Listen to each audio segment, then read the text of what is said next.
আসসালামু আলাইকুম।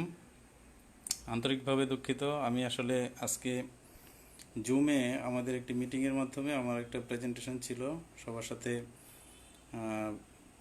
পার্টিসিপেট করার কথা ছিল, কিন্তু আহ, যান্ত্রিক গোলযোগের কারণে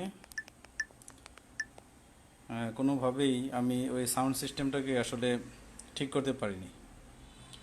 তো ইনশাল্লাহ এখন শুধু মৌখিকভাবে প্রেজেন্টেশনটা ডিসকাস করব, তারপর প্রেজেন্টেশনটি আপলোড করার চেষ্টা করব, পাওয়ার পয়েন্ট প্রেজেন্টেশনটি। তো সংক্ষেপে শুরু করে শেষ করে দিই। Acute coronary syndrome. Acute coronary syndrome হচ্ছে এমন একটি ক্লিনিক্যাল কন্ডিশন যেখানে আমাদের করোনারি আর্টারির অ্যাকিউট অক্লুশন হয়। করোনারি আর্টারিতে যদি কোনো কারণে অ্যাথেরোস্ক্লেরোটিক স্টেনোসিস থাকে, ফিক্সড অক্লুশন, তো সেখানে ফিক্সড স্টেনোসিস থাকলে যেটা হয়, ডিমান্ড রিলেটেড ব্লাড সাপ্লাই এবং অক্সিজেন সাপ্লাই মিসম্যাচ হয়।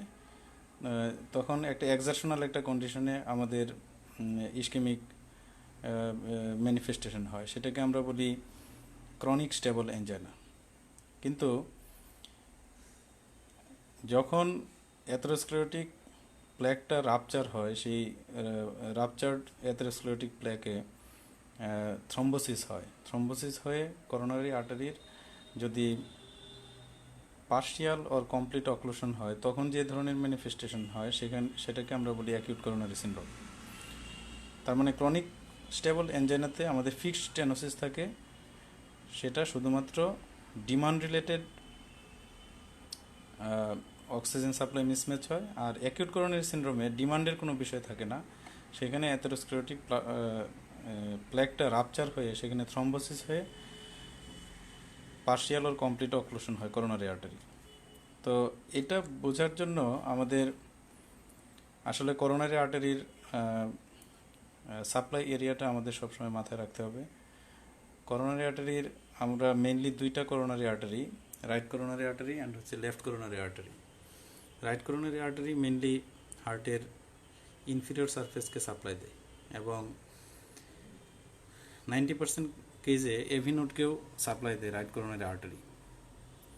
আর লেফট করোনারি আর্টারির মেজর দুইটা ব্রাঞ্চ, একটা হচ্ছে left circumflex artery and another branch is the left anterior descending artery, আমরা সংক্ষেপে বলি এলইডি, অথবা আমরা অ্যানাটমিতে পড়েছি যে anterior interventricular artery, anterior interventricular branch of the left coronary artery. তো left coronary artery, main left coronary artery যদি অক্লুশন হয়, তাহলে হার্টের total anterior surface including lateral surface ischaemic হয়। আর যদি শুধুমাত্র সার্কামফ্লেক্স আর্টারি অক্লুড হয়, তাহলে ল্যাটারাল সারফেস এফেক্টেড হয়।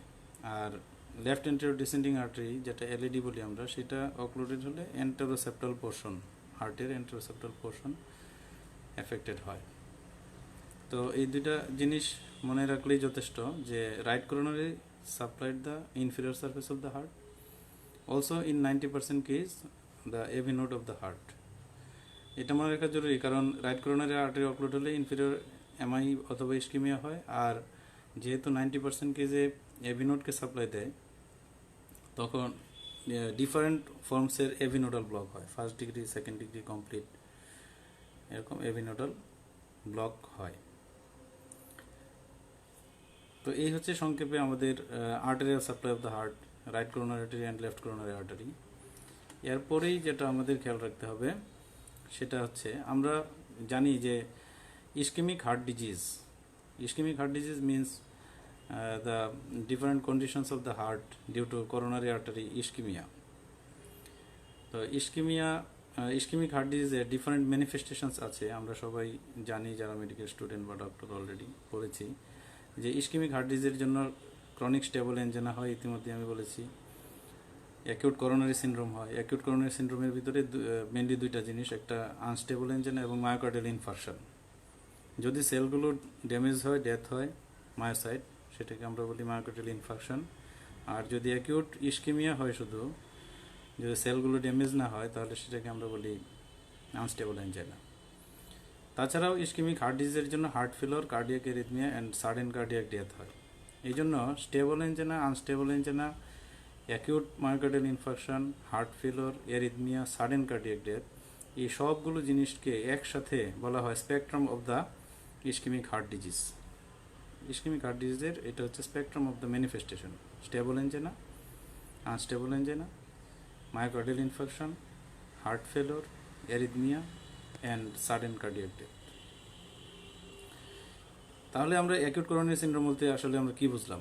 অ্যাকিউট করোনারি সিনড্রোম হচ্ছে a group of syndrome compatible with acute myocardial infarction, মানে chronic myocardial acute myocardial ischemia, তো ক্রনিক মায়োকার্ডিয়াল ইসকেমিয়া যদি হয় ডিমান্ড রিলেটেড, সেটাকে আমরা বলি ক্রনিক স্টেবল অ্যাঞ্জিনা। আর অ্যাকিউট মায়োকার্ডিয়াল ইসকেমিয়া যদি হয়, সেটাকে আমরা বলি অ্যাকিউট করোনারি সিনড্রোম। তাহলে অ্যাকিউট করোনারি সিনড্রোমের দুইটা পার্ট, একটা হচ্ছে আনস্টেবল অ্যাঞ্জিনা, একটা হচ্ছে acute myocardial infarction. Unstable angina আমরা ততক্ষণ বলছি যতক্ষণ পর্যন্ত সেলগুলো কোনো ড্যামেজ হয় নাই। তার মানে সেল যেহেতু ড্যামেজ হয় নাই, তাহলে সেখানে আমাদের কার্ডিয়াক বায়োমার্কারের কোনো চেঞ্জ হবে না। কার্ডিয়াক বায়োমার্কার যেমন ট্রোপোনিন এবং সিকেএমবি, তো ট্রোপোনিন সিকেএমবি নর্মাল থাকবে আনস্টেবল অ্যাঞ্জিনাতে। শুধুমাত্র ইসকেমিয়া হবে অ্যাকিউট, ইসকেমিয়ার জন্য অ্যাকিউট ইসকেমিক চেস্ট পেইন থাকবে। বাট যেহেতু সেল ড্যামেজ হয় না, নেক্রোসিস হয় না, সেই জন্য কার্ডিয়াক বায়োমার্কারগুলোতে কোনো চেঞ্জ হয় না। আর অ্যাকিউট মায়োকার্ডিয়াল ইনফার্কশনে যেহেতু সেল ড্যামেজ হয়, সেজন্য সেখানে কার্ডিয়াক বায়োমার্কার চেঞ্জ হয়, কার্ডিয়াক বায়োমার্কার বাড়ে, ট্রোপোনিন, আইসিকেএমবি, কার্ডিয়াক মায়োগ্লোবিন, বিভিন্ন ধরনের বায়োমার্কার আছে, সেইগুলো বায়োমার্কারগুলো বাড়বে। তো সেই অ্যাকিউট এমআইকেও আমরা আবার দুই ভাগে ভাগ করি। অ্যাকিউট এমআইকে আমরা ইসিজিতে কেমন ম্যানিফেস্টেশন, তার উপর ভিত্তি করে আমরা দুই ভাগে ভাগ করি। একটা হচ্ছে এসটি ইলিভেশন এমআই, মানে যে এমআইতে আমাদের ইসিজিতে কোনো একটা সারফেসে এসটি ইলিভেশন হবে। ওই যে আমরা যে করোনারি আর্টারি বললাম, রাইট করোনারি আর্টারি যদি এফেক্টেড হয়, তাহলে ইনফিরিয়র সারফেসে এসটি ইলিভেশন হবে। আমরা জানি ইনফিরিয়র সারফেসের লিডগুলো হচ্ছে 2, 3 and aVF. 2, 3 and aVF limb lead, not the V1, V2, limb lead 2, 3 and aVF. 2, 3 and aVF এ যদি এসটি ইলিভেশন হয়, আমরা বলি inferior acute ST elevation, inferior MI. আর যদি অ্যান্টেরিয়র সারফেসে হয়, সেটা হচ্ছে V1 to V6 সাথে 1 AVL। সেই অ্যান্টেরিয়র সারফেসকে আবার দুই ভাগে ভাগ করে নিই আমরা, lateral surface and anteroseptal portion. Lateral surface V5, 6, 1 AVL।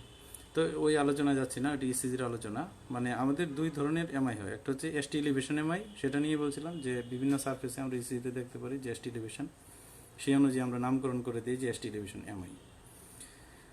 আর যদি এসটি ইলিভেশন না হয় ইসিজিতে, এসটি ইলিভেশন না হলে কি হতে পারে? নর্মাল থাকতে পারে ইসিজি, আবার এসটি ডিপ্রেশন থাকতে পারে, টি ইনভার্সনও থাকতে পারে কোনো সারফেসে।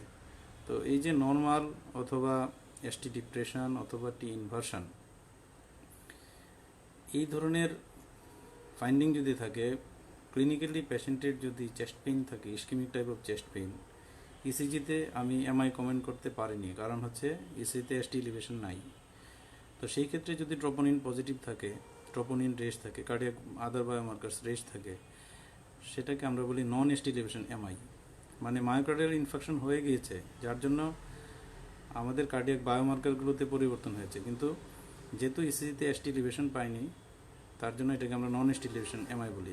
এখন কেন কিছু কিছু এমআইতে এসটি ইলিভেশন পাই, কেন কিছু কিছু এমআইতে এসটি ইলিভেশন পাইনি, সেটার প্যাথোফিজিওলজিটা ডিফারেন্ট, সেটা ডিটেলস এখন আর বলছি না। তবে গ্রসলি মনে রাখা যায় যে যদি এপিকার্ডিয়াল ভেসেল, যেগুলো large coronary artery, right coronary artery, left main coronary artery, LAD, circumflex, এইগুলোতে যদি অক্লুশন হয়, সাধারণত এসটি ইলিভেশন এমআই হয়। আর যদি কোনো কারণে পারফোরেটিং যে আর্টারিগুলো আছে, আমরা জানি যে সেপ্টাল পারফোরেটর থাকে, বিভিন্ন ধরনের পারফোরেটর যেগুলো ভিতরে কার্ডিয়াক মাসলের ভিতরের পোর্শনগুলোতে সাপ্লাই দেয়, ওইগুলোতে অক্লুশন হলে সাধারণত নন এসটি ইলিভেশন এমআই পাওয়া যায়। আচ্ছা, এখন তাহলে আমাদের অ্যাকিউট করোনারি সিনড্রোমের প্যাথোফিজিওলজিটা কি? আসলে আমাদের আজকের যে আলোচনার বিষয় অ্যাকিউট করোনারি সিনড্রোম, সেই অ্যাকিউট করোনারি সিনড্রোমের প্যাথোফিজিওলজি হচ্ছে একটা প্রি এক্সিস্টিং অ্যাথেরোস্ক্লেরোটিক প্ল্যাক থাকে, সেই প্ল্যাকটা রাপচার হয় কোনো একটা কারণে। প্লেকটা অ্যাথেরোস্ক্লেরোসিসের স্ট্রাকচার তো আমরা সবাই জানি। অ্যাথেরোস্ক্লেরোসিসটা হয় সাধারণত টিউনিকা ইন্টিমার নিচে। তো টিউনিকা ইন্টিমা থিন হতে হতে এবং কিছু ওইখানে কিছু স্ট্রেসর থাকে, সেগুলোর জন্য কোনো কারণে রাপচার হয়ে গেলে সেই রাপচার্ড পোর্শনে থ্রম্বোসিস হয়। আমরা জানি যতক্ষণ পর্যন্ত এন্ডোথেলিয়াম ইনটেক্ট থাকে ততক্ষণ পর্যন্ত প্লেটলেটগুলো অ্যাগ্রিগেট হয় না, থ্রম্বাস ফর্মেশন হয় না। যখনই এন্ডোথেলিয়াল ইনজুরি হয়, যেমন একটা atherosclerotic plaque rupture inside the coronary artery, তখন ওই প্লেটলেটগুলো অ্যাক্টিভেটেড হয় ওই জায়গায়, ওই ইনজুর্ড জায়গাতে প্লেটলেট অ্যাক্টিভেটেড। তো প্লেটলেট অ্যাক্টিভেটেড হলে প্লেটলেট অ্যাগ্রিগেট হতে থাকে, অ্যাগ্রিগেট হলে সেখানে আস্তে আস্তে একটা প্লেটলেট ব্লাড ফর্মেশন হয়, থ্রম্বাস তৈরি হয়। সেই থ্রম্বাসটা তৈরি হয়ে করোনারি আর্টারি অক্লুশন করে, পার্শিয়াল অক্লুশনও করতে পারে, কমপ্লিট অক্লুশনও করতে পারে। যখন কমপ্লিট অক্লুশন হয় তখন তো আর তার পেরিফেরিতে যে ব্লাড সাপ্লাইটা দিত করোনারি আর্টারি, সেই ব্লাড সাপ্লাইটা আর প্রপারলি মেনটেন হয় না, তখন নেক্রোসিস হয়, ইনফেকশন হয়। কোনো কোনো সময় একদম যে অক্লুশন হলেই যে সেখানে নেক্রোসিস হয়ে যাবে আসলে তা না। যদি আমরা জানি করোনারি আর্টারি সাপ্লাই দিচ্ছে এক একটা করোনারি আর্টারি এক একটা সারফেসে, কিন্তু প্রত্যেকটা করোনারি আর্টারি ডিপার ব্রাঞ্চগুলোতে আবার অ্যানাস্টোমোসিস থাকে। এটা আমাদের আসলে protective mechanism for the heart. Anastomosis থাকার জন্য যদি কোনো কারণে যার যত বেশি অ্যানাস্টোমোসিস থাকে তা এটা একটা সেফটি ফ্যাক্টর। কোনো সারফেসের একটা করোনারি আর্টারি অক্লুড হলে অপর সারফেসের করোনারি আর্টারির মাধ্যমে ব্লাড সাপ্লাইটা মেনটেন হয়। তো অ্যানাস্টোমোসিস যদি না থাকে কোনো কারণে বা কম থাকে, তো সেই ক্ষেত্রে আর পারে না, কার্ডিয়াক মায়োসাইটগুলো আর অক্সিজেন নিতে পারে না, তখন সেখানে ইসকেমিয়া এবং ইনফেকশন হয়। তাহলে অ্যাকিউট করোনারি সিনড্রোমের মেইন প্যাথোফিজিওলজি হচ্ছে আমাদের অ্যাথেরোস্ক্লেরোটিক প্লাক রাপচার অ্যান্ড হচ্ছে থ্রম্বাস ফর্মেশন। এই থ্রম্বাসটা এই যে ডাইনামিক অক্লুশন হয়। ডাইনামিক অক্লুশন বলতে এই থ্রম্বাসটা তৈরি হচ্ছে, থ্রম্বাস কিছু ডিসলস হয়ে যাচ্ছে, থ্রম্বাস নাড়াচাড়া করছে, অক্লুশন কম বেশি এরকম হচ্ছে, যার জন্য যে পেশেন্টের যে চেস্ট পেনটা হয় রেস্টেই চেস্ট পেন হয়। আর ক্রনিক স্টেবল এনজাইনাতে রেস্টে চেস্ট পেন হয় না, কারণ এটা শুধুমাত্র ফিক্সড স্টেনোসিস, অক্লুশনটা ডাইনামিক না। ভিতরের ভেসেলের লুমেন একদম ক্লিয়ার থাকে ক্রনিক স্টেবল এনজাইনাতে, লুমেন ক্লিয়ার থাকে বাট নেরো থাকে, যার জন্য রেস্টিং কন্ডিশনে যতটুকু অক্সিজেন সাপ্লাই প্রয়োজন ততটুকু পেয়ে যায়। বাট যখনই তার একটু ডিমান্ড হয়, একটা এক্সারশনে যায়, এক্সারসাইজ, অন্য কোনো এক্সারশনাল কন্ডিশন, তখনই আর যে পরিমাণ ব্লাড সাপ্লাই প্রয়োজন হয় হার্টের একটা সারফেসে, সেই পরিমাণ ব্লাড সাপ্লাই মেনটেন করতে পারে না। তো ওইটাকে আমরা ক্রনিক স্টেবল এনজাইনা বলি। আর অ্যাকিউট করোনারি সিনড্রোমে ডাইনামিক অক্লুশন হয়, যার জন্য এটা ডিমান্ডের সাথে রিলেটেড না, রেস্টে থাকলেও চেস্ট পেন হবে। তাহলে এতটুকু আমরা বুঝলাম প্যাথোফিজিওলজি। এখন এটা আমরা ডায়াগনোসিস করবো কীভাবে acute coronary syndrome. Acute coronary syndrome diagnosis করতে হলে মোস্ট ইম্পর্টেন্ট মানে ক্লিনিক্যালি এমআই যদি বলতে না পারি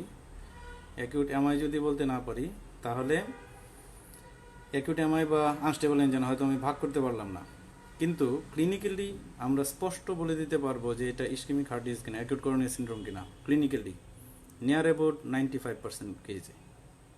কেন এই কথাটা এত শক্তভাবে আমি বললাম, আমরা প্রতিদিন যারা ওয়ার্ডে পেশেন্ট দেখি বা মনোযোগ সহকারে যারা পেশেন্ট আমরা দেখেছি, চিকিৎসা দিয়েছি, এখনও দিয়ে যাচ্ছি, তারা দেখি যে আমরা ক্লিনিক্যালি চেস্ট পেনের নেচার থেকে আমরা বুঝে ফেলি যে এটা কার্ডিয়াক পেন নাকি নন কার্ডিয়াক পেন। এটা শার্পনেস আমাদের সবার আসতেই হবে। শুধু ইসিজি বা কার্ডিয়াক এনজাইম এগুলোর উপর ডিপেন্ড করলে হবে না, কারণ ইসিজিতে অনেক সময় দেখা যায় অ্যাকিউট করোনারি সিনড্রোমের ইসিজিতে অনেক মানে একটা হিউজ নাম্বার অফ পেশেন্টের নিয়ার অ্যাবাউট 40-50-60% কেজে অনেক সময় অ্যাকিউট করোনারি সিনড্রোমে ইসিজি নর্মাল থাকে। এই জিনিসটা কিন্তু মাথায় থাকতেই হবে যে ইসিজি নর্মাল থাকে। ECG may be normal in acute coronary syndrome. খুব জোর দিয়ে বলছি, ECG may be normal in acute coronary syndrome. So এই ইসিজি দেখেই বলে দেওয়া যাবে না যে আপনার তো ইসিজিটা নর্মাল, আপনার কিছু হয় নাই, হার্টের কিছু হয় না, এরকম বলে দেওয়া যাবে না। ইসিজি নর্মাল থাকতে পারে। আবার কার্ডিয়াক এনজাইম শুধুমাত্রই বাড়বে এমআই হলে, আনস্টেবল এনজাইনা হলেও তো বাড়বে না।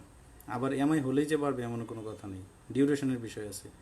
কতটুক সারফেস নেক্রোসিস হয়েছে, কতটুক পোর্শন তার বিষয় আছে। যদি কম হয়, ভেরি স্মল, এবং আর্লি প্রেজেন্ট করে যদি পেশেন্ট 0 to 4 আওয়ার্সের ভিতরে বা 0 to 6 আওয়ার্সের ভিতরে, তখন আমরা কার্ডিয়াক এনজাইম রেস্ট পাই না। কাজেই অ্যাকিউট করোনারি সিনড্রোম আমাদেরকে ডায়াগনোসিস করতে হবে ক্লিনিক্যালি ডায়াগনোসিস করতে হবে। ক্লিনিক্যালি আমরা যে সেই থার্ড ইয়ার থেকে একটা পড়াশোনা করি যে how will you differentiate ischemic type of chest pain from other type of chest pain, এই জিনিসটাকে আমাদেরকে প্রতিনিয়ত চর্চা করতে হবে। এবং এটা মনোযোগ সহকারে চর্চা করলে একদম কনফিডেন্ট হয়ে যায় সবাই যে এটা এত সহজ একটা জিনিস, দেখেই বোঝা যায়, আলাপ করেই বোঝা যায় যে তার ইসকিমিক চেস্ট পেইন নাকি এটা অন্য কোনো কারণে চেস্ট পেইন। তো এটা আমরা এই যে এখন সংক্ষেপ করে ফেলে, আসলে সময় নাই, সময় অনেকটা নষ্ট হয়ে গেছে। আর আসলে জুমে আমাদের ওই সাউন্ড সিস্টেম অ্যাডজাস্ট করতে গিয়ে, তো central chest pain, central acute central chest pain একদম বুকের মাঝখানে, ডানে বামে না, ডানে বামে হতে পারে, সেগুলো অ্যাটিপিক্যাল। বা টিপিক্যাল অ্যাকিউট করোনারি সিনড্রোমের পেইন হবে সেন্ট্রাল চেস্ট পেইন। কতটুকু চেস্ট, একদম নেক জ থেকে শুরু করে চেস্টের টোটাল অংশ, even up to the epigastrium, এই এতটুকু পর্যন্ত যদি আমাদের পেইন হয়, সেটা সাধারণত অ্যাকিউট করোনারি সিনড্রোমের পেইন। এবং পেইনই যে হবে সবসময় তা না, একটা টাইটনেস হতে পারে, হেভিনেস হতে পারে, ডিসকমফোর্ট হতে পারে।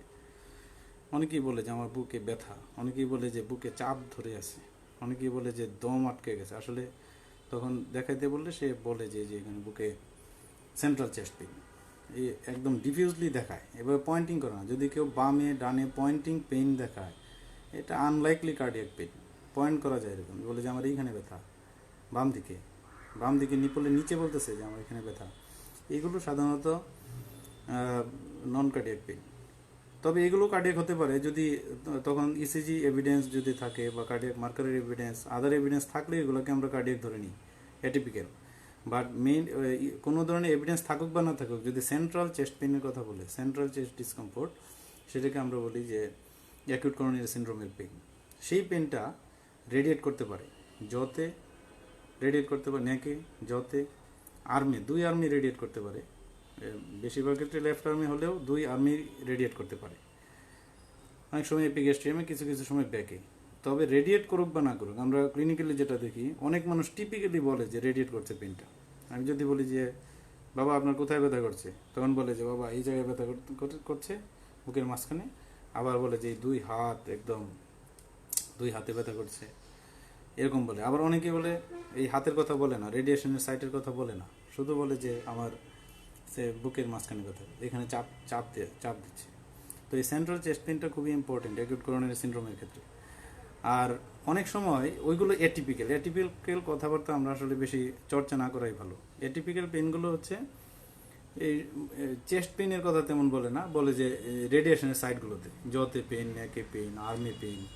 তো ওইগুলোকে অ্যাটিপিক্যাল পেইন হিসেবে ধরে নিয়ে তারপরে অন্যান্য ইনভেস্টিগেশনের হেল্প নিয়ে, ইসিজি, কার্ডিয়াক মার্কার, ইকোকার্ডিওগ্রাফি, এসবের হেল্প নিয়ে ওইগুলোকে আমাদের এক্সক্লুড করে দিতে হয় যে আসলে কার্ডিয়াক পেইন নাকি নন কার্ডিয়াক পেইন। বাট ম্যাক্সিমাম ক্ষেত্রে আমাদের এক্সেপশনাল জিনিস এত বেশি জানার দরকার নেই। একদম maximum number of case typical জিনিস নিয়ে প্রেজেন্ট করে, অ্যাটিপিক্যাল জিনিস নিয়ে খুব বেশি কেস প্রেজেন্ট করে না। আমরা যারা বেগিনার্স, আজকের টপিকটাই ছিল বেগিনারদের জন্য, বেগিনাররা আমরা টিপিক্যালি যেগুলো ঘটে সেগুলো আমরা শিখবো। মানে অ্যাটিপিক্যাল জিনিস নিয়ে তো মাথা নষ্ট করার প্রয়োজন নেই। টিপিক্যালি ইসকিমিক চেস্ট পেইন, এটা সেন্ট্রাল চেস্ট। তার রেডিয়েশন থাকুক না থাকুক, কোনো অ্যাগ্রাভেটিং রিলিভিং ফ্যাক্টর থাকুক বা না থাকুক, সেন্ট্রাল যদি কারো চেস্ট পেইন, চেস্ট ডিসকমফোর্ট হয়, এটাকে আমরা অ্যাকিউট করোনারি সিনড্রোম ভাববো ক্লিনিক্যালি। এখন আপনি বলতে পারেন যে স্যার আমরা তো অনেক সময় অনেক ধরনের ডিফারেন্সিয়াল ডায়াগনোসিস সম্পর্কে আমরা পড়ি। তো ডিফারেন্সিয়াল ডায়াগনোসিস পড়া ভালো, ডিফারেন্সিয়েট করা ভালো। যেমন আপনি অ্যাকিউট পেরিকার্ডাইটিস বললেন, একটা অ্যাকিউট ট্রাকিয়াইটিস বললেন, ইসোফেজাইটিস, এই নানান ধরনের কথাবার্তা, পালমোনারি এম্বোলিজম, তারপরে টেনশন নিউমোথোরাক্স, এগুলো বললেন ডিডি হিসেবে। অ্যাকচুয়ালি এসব ডিডিগুলো আমাদের তেমন কাজে লাগে না। মানে most common central cause of the central acute central chest pain is the acute coronary syndrome. আর বাকিগুলোর যদি কোনোভাবে সাপোর্টিভ অন্য কোনো পাওয়া যায়, ক্লিনিক্যাল এক্সামিনেশন করে যদি বোঝা যায় নিউমোথোরাক্স হয়েছে কিনা বা অন্য কিছু, সেটা পড়ি। মানে মেইনলি একটা মানুষ সেন্ট্রাল চেস্ট পেইন নিয়ে প্রেজেন্ট করলে সেটাকে আমরা অ্যাকিউট করোনারি সিনড্রোম হিসেবে। অনেক সময় আমরা ডিফারেন্সিয়াল ডায়াগনোসিস বলি যে প্যানিক অ্যাটাক, বাট এটার এই ব্যাকগ্রাউন্ড থাকতে হবে, এগুলো আনকমন। আচ্ছা, তাহলে আমাদের এই পেইনের নেচারটা সম্পর্কে আমাদের জানা হলো যে সেন্ট্রাল চেস্ট পেইন মে রেডিয়েট টু নেক, জ, আর্মস, এপিগ্যাস্ট্রিয়াম ওর ব্যাক। রেডিয়েট না করলে কোনো সমস্যা নেই, সেন্ট্রাল চেস্ট পেইন ও সেন্ট্রাল চেস্ট ডিসকমফোর্ট। এই অ্যাকিউট করোনারি সিনড্রোম তাহলে আমরা জানলাম দুইটা জিনিস, আনস্টেবল এনজাইনা অ্যান্ড হচ্ছে অ্যাকিউট এমআই। অ্যাকিউট এমআইয়ের ভিতরে আবার দুই ধরনের, অ্যাকিউট এসটি এলিভেশন এমআই, যেটা ইসিতে আমরা এসটি এলিভেশন পাবো কোনো একটা সার্ফেসে, ইসিতে তাকাবো কোনো একটা সার্ফেসে। একটা পেশেন্ট আসলে এরকম চেস্ট পেন নিয়ে আমরা ইসিজি করার পর প্রথমে কোনো একটা সার্ফেসে তাকাবো যে এসটি এলিভেশন আছে কিনা। যদি এসটি এলিভেশন থাকে তার নাম দিয়ে দিব আমরা অ্যাকিউট এসটি এলিভেশন এমআই ওই সার্ফেসের, মানে এন্টেরিয়র সার্ফেস হতে পারে, ইনফিরিয়র সার্ফেস হতে পারে। আর যদি এসটি এলিভেশন না থাকে, টি ইনভার্সন থাকে কোনো সার্ফেসে, এসটি ডিপ্রেশন থাকে অথবা নর্মাল থাকে, তখনও তার নাম অ্যাকিউট করোনারি সিনড্রোমই থাকবে। সেটা কি এমআই নাকি আনস্টেবল এনজাইনা, তখন আমরা কার্ডিয়াক বায়োমার্কার করব। কার্ডিয়াক বায়োমার্কার করে ডিসিশন নেব। যদি কার্ডিয়াক বায়োমার্কার নেগেটিভ থাকে তাহলে সেটার নাম দেবো আনস্টেবল এনজাইনা। আর কার্ডিয়াক বায়োমার্কার যদি পজিটিভ থাকে, ইসিজিতে এসটি এলিভেশন ছিল না, ইসিজিতে এসটি এলিভেশন নাই, অন্য কিছু আছে, নর্মাল ইসিজি, তারপর এসটি ডিপ্রেশন, তারপর টি ইনভার্সন, এইগুলো আছে, আর সাথে মানে অ্যাকিউট ইসকেমিক পেইন আছে, সাথে কার্ডিয়াক বায়োমার্কার রেজড, সেটার নাম দিয়ে দেবো আমরা non ST elevation MI, acute non ST elevation MI. তাহলে অ্যাকিউট করোনারি সিনড্রোম আমাদের দুই রকম, acute MI, unstable angina. Unstable এনজাইনাতে শুধুমাত্র ইসকেমিক চেস্ট পেইন থাকবে, ইসিজিতে নর্মাল থাকতে পারে, এসটি ডিপ্রেশন থাকতে পারে, টি ইনভার্সন থাকতে পারে, কার্ডিয়াক বায়োমার্কার নেগেটিভ থাকবে, ওইটা আনস্টেবল এনজাইনা। আর অ্যাকিউট এমআই হচ্ছে কার্ডিয়াক বায়োমার্কার পজিটিভ থাকবে চেস্ট পেনের সাথে। যদি ইসিজিতে এসটি এলিভেশন থাকে, এসটি এলিভেশন এমআই, আর এসটি এলিভেশন ছাড়া অন্য কিছু থাকলে সেটার নাম হচ্ছে acute non ST elevation MI. তো এই এসটি এলিভেশন এবং টি ইনভার্সন, এসটি ডিপ্রেশন, এগুলো আসলে আমার স্লাইডে ছিল খুব সুন্দর সুন্দর ছবি, ক্লিনিক্যাল ম্যানিফেস্টেশনেরও ছবি ছিল সুন্দর। আসলে ওইটা আমি পরে শেয়ার করে দিব, স্লাইডগুলো সবাই দেখতে পারবে। প্রয়োজনে এই যদি কথাগুলো মনে থাকে বা রেকর্ড থাকে তাহলে সেটার সাথে আপনারা ওই স্লাইডটা মিলিয়ে নেবেন। আচ্ছা, এখন আমরা এই বেগিনাররা এই অ্যাকিউট করোনারি সিনড্রোমটা ম্যানেজ করব কীভাবে? আশা করি এখন ডায়াগনোসিস করতে পারবেন অ্যাকিউট করোনারি সিনড্রোম। একটা পেশেন্ট, আচ্ছা, রিস্ক ফ্যাক্টরগুলোর সাথে দেখতে হবে। রিস্ক ফ্যাক্টর যেমন অ্যাকিউট করোনারি সিনড্রোম আগে বলা হতো যে আফটার 40 ইয়ার্সের ডিজিজ, কিন্তু আমরা ক্লিনিক্যালি এখন যে পেশেন্ট যারা ডিল করি বাংলাদেশের ডিফারেন্ট সিসিও বা কার্ডিওলজি ওয়ার্ডে অথবা ইমার্জেন্সিতে, আপনারা দেখবেন যে কার্ডিওলজি ওয়ার্ডগুলোতেই এগুলো বেশি এক্সপিরিয়েন্স পাবেন, কারণ সব ধরনের পেশেন্ট একসাথে পাওয়া যায়, কার্ডিয়াক পেশেন্ট। তো আপনারা দেখবেন যে 20 থেকে 25 বছর বয়সেও অ্যাকিউট এমআই পাওয়া যাচ্ছে। অ্যাকিউট এমআই আনস্টেবল এনজাইনা না হয় একটা সন্দেহ থাকলো যে এটা কি আনস্টেবল এনজাইনা নাকি অন্য কিছু, সেটার ইভালুয়েশন পরে হয়তো করা যাবে। ইসিজিতে কিছু না পাওয়া গেলে পরবর্তীতে স্টেবল হওয়ার পরে ইটিটি করা যাবে, ইটিটিতেও না পাওয়া গেলে করোনারি এনজিওগ্রাম করে এটা এক্সক্লুড করা যাবে। কিন্তু এমআই তো কনফার্ম থাকে। এমআই একটা মানুষের chest pain, central chest pain, সাথে আপনার ইসিজিতে এসটি এলিভেশন চলে আসছে, ট্রোপোনিন পজিটিভ হয়ে গেছে, ইকোকার্ডিওগ্রাফিতে এমআইয়ের ম্যানিফেস্টেশন আছে, তাহলে তো এমআই তো কনফার্ম করাই যায় ইজিলি। তো এই এরকম এমআই দেখা যাচ্ছে যে 25 বছর বয়সে হয়ে যাচ্ছে, 22 বছর বয়সে হয়ে যাচ্ছে, তবে কম, মানে একদম যে কমন তা না, কিন্তু কার্ডিওলজি ওয়ার্ডে কাজ করলে কম পাওয়া যায় 20 থেকে 30 বছর এমআই। আর 30 ইয়ার্সের পরে তো ভেরি কমন, ভেরি কমন। কাজেই মানে আগে যে একটা পার্থক্য করা হতো যে 40 ইয়ার্সের বেশি, ফিমেল হলে আরও বেশি বয়স, মানে 45 ইয়ার্স বা 50 ইয়ার্সের বেশি, এইগুলো আসলে তো করা দরকার নেই। মোটামুটি অ্যারাউন্ড 30 ইয়ার্সের কাছাকাছি কোনো একটা অ্যাডাল্ট মানুষ যদি central chest pain, acute central chest pain নিয়ে আসে, আমরা সেটাকে অ্যাকিউট করোনারি সিনড্রোম হিসেবে ধরেই চিকিৎসা দেব, চিকিৎসাও শুরু করে দিব, ইভালুয়েশন করব পরবর্তীতে যদি কেউ এক্সক্লুডেড হয়ে যায় যে অ্যাকিউট করোনারি সিনড্রোম না, সেটা পরের বিষয়, কিন্তু আমরা প্রথমে তাকে ইনক্লুড করে নিব অ্যাকিউট করোনারি সিনড্রোমের ভিতরে, অ্যাকিউট করোনারি সিনড্রোম। তাহলে আমরা অ্যাকিউট করোনারি সিনড্রোমের এখন এই মানে ম্যানেজমেন্টটা কীভাবে দেব, এই ম্যানেজমেন্টটাকে আমি স্টেপ করে সবাইকে বলি, স্টেপ ওয়াইজ। এই স্টেপগুলো আসলে পরীক্ষার খাতায় লেখা যাবে না, স্যারদেরকেও স্টেপ করে বলা যাবে না, এটা শুধুমাত্র শেখার জন্য, নিজের কনফিডেন্স বাড়ানোর জন্য, যে steps of management of acute coronary syndrome, যে আমরা এই পেশেন্টটাকে কতটুকু ডায়াগনোসিসের জন্য কতটুকু ম্যানেজমেন্ট দেব, এইটুকু কথাগুলো আমার মনে হয় সবাই ভালো করে শুনলেই হবে। বাকি বিষয়গুলো আসলে সবাই যে কোনো জায়গা থেকে জেনে নিতে পারবেন, কিন্তু এখন যে কথাগুলো বলবো এই কথাগুলোতে কনফিডেন্স লাগবে, যেন কোনো ধরনের ড্রাগ মিস না হয়ে যায় এবং অথবা কোনো ধরনের ড্রাগ ওভার ইউজ না হয়ে যায়। তো এই এই বিষয়গুলো ক্লিয়ার করার জন্য এখন খুব ভেরি ইম্পর্টেন্ট কিছু আমি স্টেপ বলব। যেমন আমি সবসময় বলি যারা ইন্টার্ন ডক্টর বা মিড লেভেল ডক্টরস বা নতুন কার্ডিওলজি স্টুডেন্টস, যে আপনি অ্যাকিউট করোনারি সিনড্রোমের ম্যানেজমেন্ট এই শুরু করবেন কিভাবে। তো ফার্স্ট স্টেপ হচ্ছে, আমি পেশেন্টটা যখন আসলো আমার কাছে, তখন আমি ক্লিনিক্যালি পেশেন্টকে জিজ্ঞেস করলাম যে আপনার কী সমস্যা। তখন উনি বললো বা দেখালো যে আমার বুকে প্রচণ্ড ব্যথা, চাপ, এরকম একটা কিছু বললো। ওই মুহূর্তেই আসলে আমার ডায়াগনোসিস হয়ে গেছে it is acute coronary syndrome. এখন ইসিজিতে যদি কোনো চেঞ্জ পেয়ে যায় তো ভালো কথা, চেঞ্জ না পেলেও কোনো সমস্যা নেই, অ্যাকিউট করোনারি সিনড্রোম আমার ডায়াগনোসিস হয়ে গেছে। তো এইটুকু ডায়াগনোসিস হওয়ার সাথে সাথে আপনার মনের ভিতরে কোন কোন ড্রাগগুলো এসেনশিয়াল হয়ে গেছে পেশেন্টের জন্য, এই জিনিসটা খেয়াল রাখতে হবে। যে এতটুকু আমার manifestation central chest pain, acute coronary syndrome, clinically মনে হচ্ছে অ্যাকিউট করোনারি সিনড্রোম, তাহলে আমাকে কী কী ড্রাগ দিতে হবে। শুধুমাত্র এইটুকুর জন্য আপনার ড্রাগ হচ্ছে অ্যাসপিরিন এবং ক্লোপিডোগ্রিলের লোডিং অ্যান্ড মেনটেনেন্স ডোজ দিতে হবে। Loading dose of aspirin and clopidogrel and then maintenance. তো aspirin and clopidogrel loading dose usually আমরা 300 মিলিগ্রাম করে দিই, 600 মিলিগ্রামেরও স্টাডি আছে, কোনো সমস্যা নেই। এই যে অনেক সময় অনেকেই মনে করেন যে একটা লোডিং ডোজ কোথাও পেয়ে আসলে পরে আর দেওয়া যাবে না, এটা আসলে তা না। যেমন উপজেলা থেকে একটা লোডিং ডোজ পেয়ে আসছে, কিন্তু পেশেন্ট হয়তো বলতে পারে নাই, তো আপনি ওরিড হয়ে গেছেন যে আপনি দিবেন কি দিবেন না। আপনার এত ওরিড হওয়ার কোনো কারণ নেই, উপজেলা থেকে পেয়ে আসলেও আবার দিবেন। হয়তো ওইখানে 300 মিলিগ্রাম পেয়েছে, আপনি আরও 300 মিলিগ্রাম দিলেন, প্রবলেম নেই তো, 600 মিলিগ্রাম হয়ে গেল। 600 মিলিগ্রামেরও অনেক স্টাডি আছে। তো এই জন্য অ্যাকিউট করোনারি সিনড্রোমের শুরুতেই আমার এই অ্যাসপিরিন অ্যান্ড ক্লোপিডোগ্রিল দিতে হবে, আমাদের অ্যান্টিপ্লেটলেট ড্রাগ দিলাম। এগুলোর অ্যাডভান্টেজ বা উপকারিতা কি সেটা আমি পরে বলছি। সাথে সাথে তাকে লোডিং ডোজ অফ স্ট্যাটিন দিতে হবে। এখন আপনি বলতে পারেন যে স্যার স্ট্যাটিন কেন দিব, আমার তো স্ট্যাটিন লোডিং ডোজ দিয়ে কী লাভ। এই লোডিং ডোজ দেওয়ার সাথে সাথেই তো তার কোলেস্টেরল কমে যাবে না। তো কোলেস্টেরলের জন্য আসলে আমরা স্ট্যাটিনটা দিই না। এই লোডিং ডোজ অফ স্ট্যাটিনের প্লিওট্রফিক অ্যাকশন আছে, অনেক ধরনের অ্যাকশন। এটার এই এমআই যে হয় সেটার অ্যান্টি ইনফ্লামেটরি অ্যাকশন আছে। তারপরে এন্ডোথেলিয়ার যে ইনজুরি হয়, এন্ডোথেলিয়ার ফাংশন ইমপ্রুভিং অ্যাকশন আছে, অ্যান্টি প্লেটলেট ইফেক্টও আছে, অ্যান্টি অক্সিডেন্ট ইফেক্ট আছে। এইসব কারণগুলোতে মেনলি আমরা লোডিং ডোজ অফ স্ট্যাটিন দিই। এই অ্যান্টি ইনফ্লামেটরি ইফেক্টটা এত বেশি প্রমিনেন্ট বর্তমানে যে কোভিড-19 পেশেন্টদেরও কিন্তু স্ট্যাটিন রিকমেন্ড করা হয়েছে ইন্টারন্যাশনালি।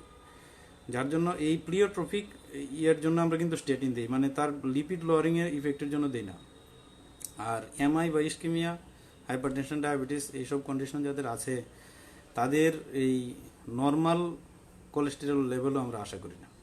কারো যদি নর্মাল থাকে, ধরেন একজন এমআই পেশেন্টের আপনি এই এলডিএল কোলেস্টেরল আমরা জানি 160 পর্যন্ত নর্মাল, তাই তো, কিন্তু একজন এমআই পেশেন্টের আপনি পাইলেন যে 110 এলডিএল কোলেস্টেরল, আপনিও খুশি হয়ে গেলেন এবং রোগীকে বললেন না আপনার তো কোলেস্টেরলের কোনো সমস্যা নেই, এটা বললে হবে না। কারণ কোলেস্টেরল যাদের কার্ডিওভাস্কুলার ডিজিজ আছে বা কার্ডিওভাস্কুলার ইকুইভ্যালেন্ট ডিজিজ, যেমন অলরেডি এমআই বা coronary ischaemia, stable angina, unstable angina এগুলো হয়ে গিয়েছে, তারপরে হাইপারটেনশন, ডায়াবেটিস মেলিটাস আছে বা স্ট্রোক হয়েছে, এই ধরনের পেশেন্টের বা ক্রনিক কিডনি ডিজিজ আছে, এই ধরনের পেশেন্টের এই LDL target below 70 milligram per decilitre, এটা মাথায় রাখবেন, not the below 160। Below 160 for the totally healthy person যার কোনো ধরনের কোনো কার্ডিওভাস্কুলার ডিজিজ নেই, তাদের জন্য হচ্ছে বিলো 160। আর যাদের কার্ডিওভাস্কুলার ডিজিজ আছে তাদের জন্য বিলো 70, কিছু কিছু স্টাডিতে বর্তমানে চলে এসেছে বিলো 55, বিলো 55। এই জন্য শুরু করে দিতে হবে, স্ট্যাটিন শুরুতেই শুরু করে দিতে হবে। আমরা লোডিং ডোজটা দিব প্লিওট্রপিক অ্যাকশনের জন্য এবং মেনটেন্স ডোজও দিব। পরবর্তীতে তাকে আমরা ফলো আপ করবো যে আমাদের এই বিলো 70 বা বিলো 55 আসছে কিনা। ডায়াগনোসিস করার জন্য আমাদের খুব বেশি প্রয়োজন নেই যে তার ডিসলিপিডেমিয়া আছে কিনা, এই জন্য আমাদের স্ট্যাটিন দিচ্ছি, বিষয়টা এরকম না। আচ্ছা, তাহলে অ্যাকিউট করোনারি সিনড্রোমের শুরুতেই আমরা দিলাম aspirin, clopidogrel, loading and maintenance dose, তারপর স্ট্যাটিন দিয়ে দিলাম। নাইট্রোগ্লিসারিনটাও আমাদের দিতে হবে। আচ্ছা, এই যে এত ড্রাগ দিচ্ছি, সবগুলো ড্রাগের ক্ষেত্রেই খেয়াল রাখতে হবে কোনো কন্ট্রাইন্ডিকেশন আছে কিনা। কন্ট্রাইন্ডিকেশন না থাকলেই শুধু এই ড্রাগগুলো দেবে। যে কোনো, এটা তো মেডিকেল সায়েন্সের একটা মানে এটা কমন একটা বিষয় যে ড্রাগ দেওয়ার ক্ষেত্রে শুধুমাত্র খেয়াল করতে হয় কন্ট্রাইন্ডিকেশন আছে কিনা। কন্ট্রাইন্ডিকেশন না থাকলে যে কোনো মানুষকে যে কোনো ড্রাগে দিয়ে দেওয়া যায়, কোনো প্রবলেম নেই। আপনার যদি ইয়াও হয়, ভুলও হয়, কোনো প্রবলেম নেই, কন্ট্রাইন্ডিকেশন না থাকলেই হলো। তো সেই জন্য এই আমরাও যে ড্রাগগুলো নিয়ে আলোচনা করছি সেগুলো হচ্ছে কন্ট্রাইন্ডিকেশন আছে কিনা দেখে। এখন কোনটার কি কন্ট্রাইন্ডিকেশন আমি পরে সময় নিয়ে বলছি, শর্টলি বলবো যে আমরা মেজর যে কন্ট্রাইন্ডিকেশনগুলো, আসলে বড় বড় লিস্ট জেনেও কোনো লাভ নাই, এসব লিস্ট কারো থাকে না অ্যাকচুয়ালি। এই কমন কিছু থাকে, ওই কন্ট্রাইন্ডিকেশনগুলো খেয়াল করলেই হয়। তাহলে আমরা অ্যাকিউট করোনারি সিনড্রোম, আমরা একটা পেশেন্ট সেন্ট্রাল চেস্ট পেইন নিয়ে আসছে, আমি ক্লিনিক্যালি ডায়াগনোসিস করে ফেললাম অ্যাকিউট করোনারি সিনড্রোম, অথবা ইসিজিতেও কিছু ম্যানিফেস্টেশন আছে বা কার্ডিয়াক মার্কারের রিপোর্ট আছে আমার কাছে।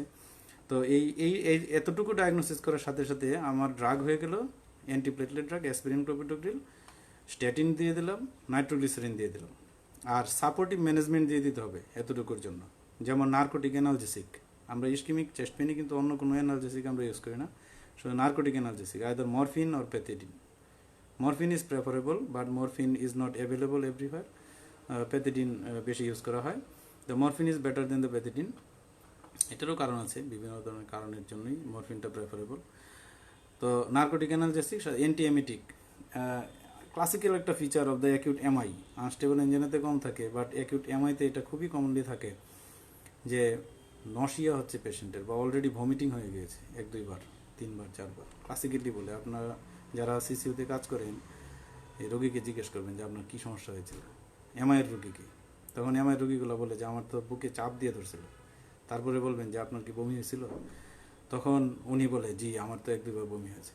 আবার যার বমি হয় না সেও বলে যে আমার বমি অনেক ভাব হয়েছিল, কিন্তু বমি আর হয়নি। মানে এটা very very common, very common, এই nausea and vomiting in acute MI. Unstable ইঞ্জিনেতে কম থাকে।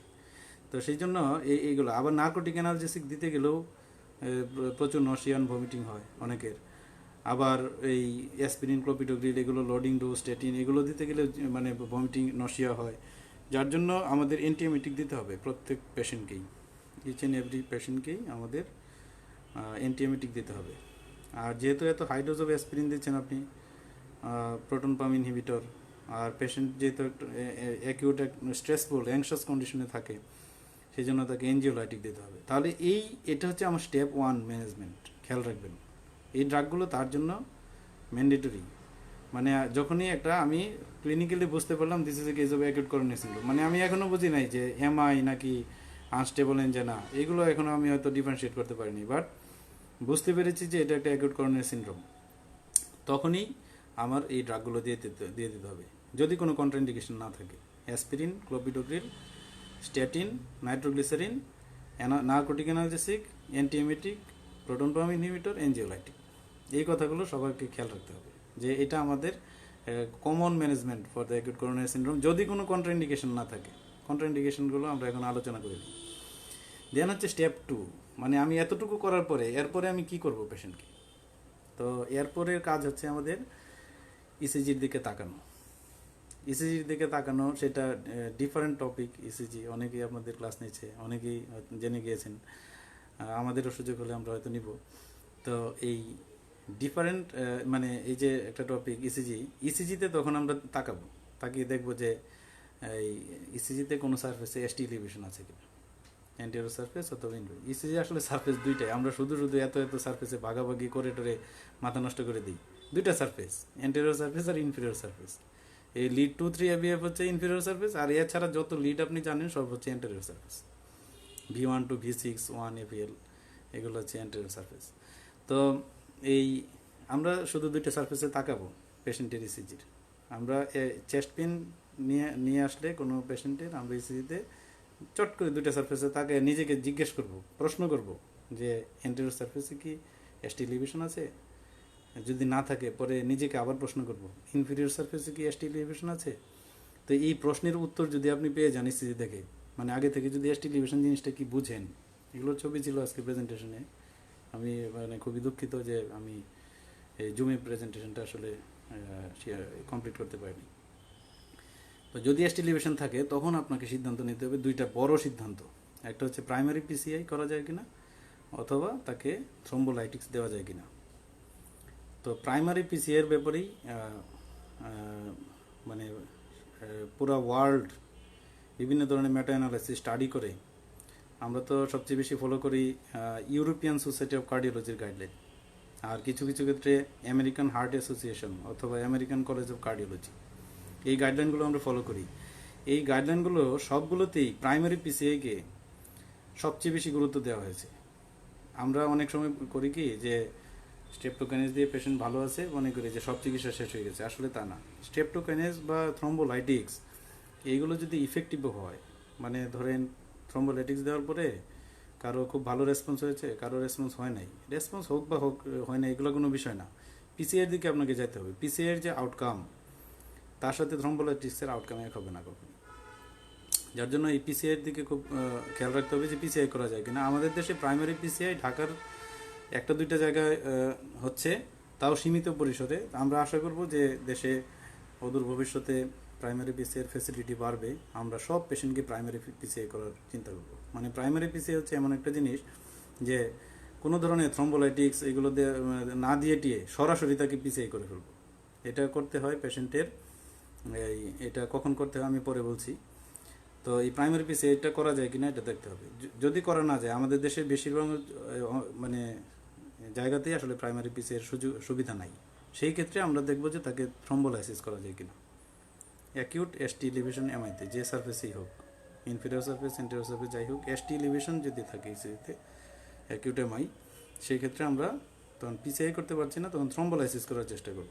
থ্রোম্বোলাইসিস আমরা সাধারণত স্ট্রেপ্টোকাইনেজ দিয়ে করি। আমাদের গভর্নমেন্ট মেডিকেল কলেজগুলোতে ফ্রি অফ কস্ট এখন সারা দেশেই, আমাদের ময়মনসিংহ মেডিকেল কলেজে বেশ কয়েক বছর যাবতেই সব পেশেন্টই ফ্রি, সকল ধরনের ড্রাগই ফ্রি পায়, এর ভিতরে স্ট্রেপ্টোকাইনেজও ফ্রি পায়। তো ফ্রি স্ট্রেপ্টোকাইনেজ আর এখন আমাদের দেশে অ্যাভেলেবল মার্কেটে পাওয়া যায়, একটু কস্টলি, একটু না ভালোই কস্টলি, সেটা হচ্ছে টেনেকটিপ্লেস, ৬৪,৫০০ টাকা দাম।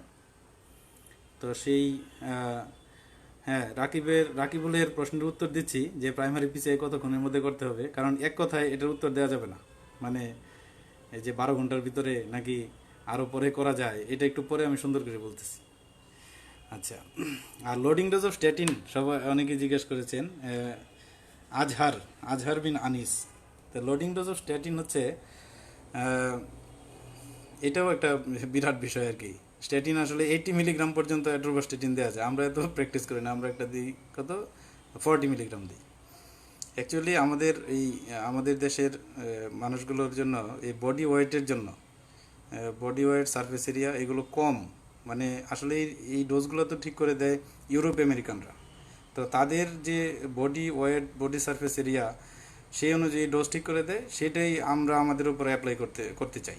তো সেটা করতে গেলে দেখা যায় যে এই হাই ডোজ দিতে গেলেই পেশেন্টের কমপ্লিকেশন হয়, যার জন্য আমরা ওই ডোজগুলোকে একটু কমাই দিই। তো স্ট্যাটিন 40 মিলিগ্রাম দিই আমরা ইউজুয়ালি। আর নাইট্রোগ্লিসারিনের কোনো এই লোডিং ডোজ নেই। নাইট্রোগ্লিসারিনের হচ্ছে এই আমরা একটা স্প্রে ইউজ করি, বা সাবলিঙ্গুয়াল ট্যাবলেট এখন আর বেশি ইউজ করা হয় না, ওই স্প্রে ইউজ করা হয়। সাবলিঙ্গুয়াল স্প্রেটা আমরা ওই এসওএস, মানে যখন প্রয়োজন হয় ব্যথাটা বেশি হয় তখন দিই। আর এছাড়া আমরা কন্টিনিউ করি, মানে এসআর ফর্মুলেশনের যে স্লো রিলিজ ফর্মুলেশনের যে ট্যাবলেট, সেটা আমরা কন্টিনিউ করি।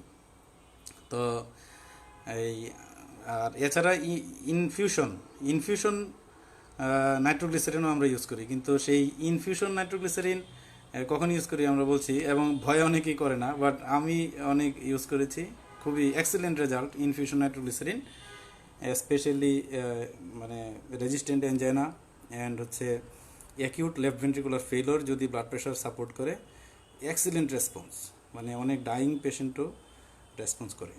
আচ্ছা, ঠিক আছে, তাহলে আমরা কন্টিনিউ করি আবার। তাহলে আমরা এই প্রাইমারি পিসিআই ওর হচ্ছে স্ট্রেপ্টোকাইনেজ ওর টেনেকটিপ্লেস, যাদের বেশি সামর্থ্য আছে টেনেকটিপ্লেস দেওয়ার ৬৪,০০০ টাকা খরচ করতে পারবে, তাহলে এই টেনেকটিপ্লেসও দিতে পারবে। আচ্ছা, এটা আমরা দেবো। তার মানে স্টেপ 2তে আমরা দেখছি যে তার এসটি এলিভেশন আছে কিনা। এসটি এলিভেশন যদি থাকে তাহলে আমরা তাকে আইদার প্রাইমারি পিসিআই ওর থ্রোম্বোলাইসিসের জন্য আমরা কনসিডার করব। কতটুকু সময়ের ভিতরে কনসিডার করব? As earliest possible. এখানে আমি একটু মরফিন প্যাথেটিনের ডোজ সম্পর্কে বলছি।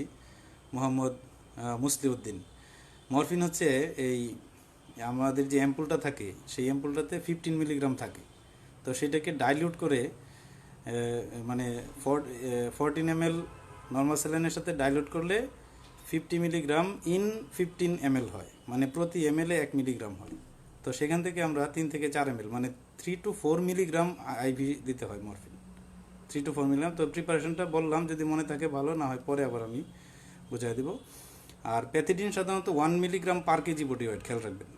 টেম্পলে মনে রাখার দরকার নেই, একটা অ্যাম্পুলে 100 মিলিগ্রামের মতো থাকে। এখন যার ওজন যেমন, কারো ক্ষেত্রে হাফ অ্যাম্পুল লাগবে, কারো ক্ষেত্রে 2/3 অ্যাম্পুল লাগবে, কারো ক্ষেত্রে ফুল অ্যাম্পুলও রাখতে পারে। এটা যার বডি ওয়েট যেমন সেই অনুযায়ী তার প্যাথিডিন লাগবে।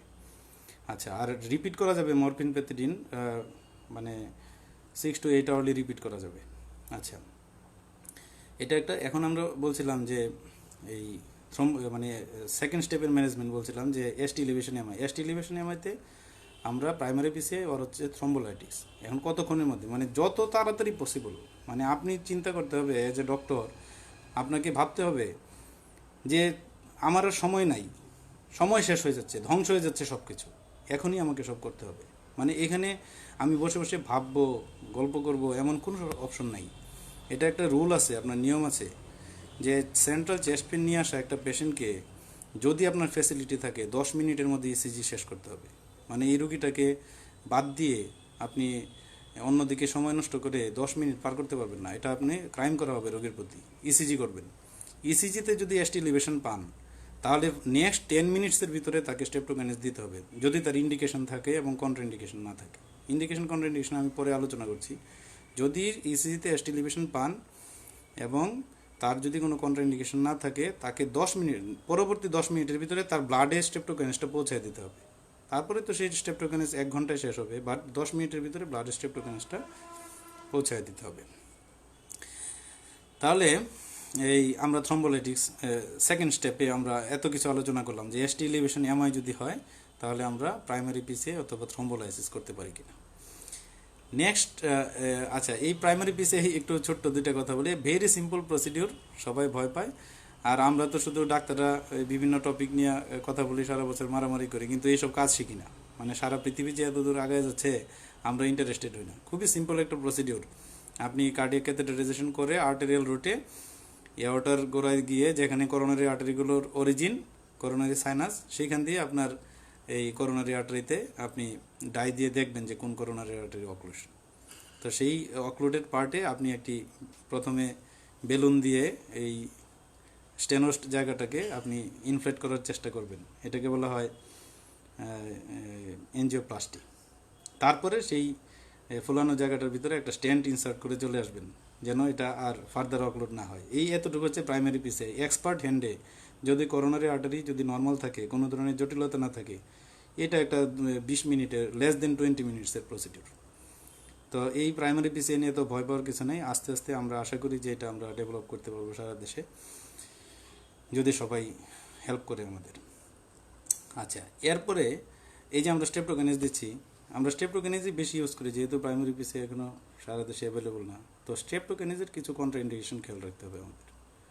অন্য কন্ট্রাইন্ডিকেশনগুলো এতটা আলোচনা করলাম না আমরা, বাট স্টেপটোকাইনেসের কন্ট্রাইন্ডিকেশন, অ্যাবসোলিউট কন্ট্রাইন্ডিকেশন খেয়াল রাখতে হবে। যেমন আমরা ভুল করে ফেলি, এগুলো ভুল করার জন্য ভুলের খেসারতও দিতে হয় মাঝে মাঝে, পেশেন্টের কমপ্লিকেশনের মাধ্যমে সেই ভুলের মাসুল দিতে হয়।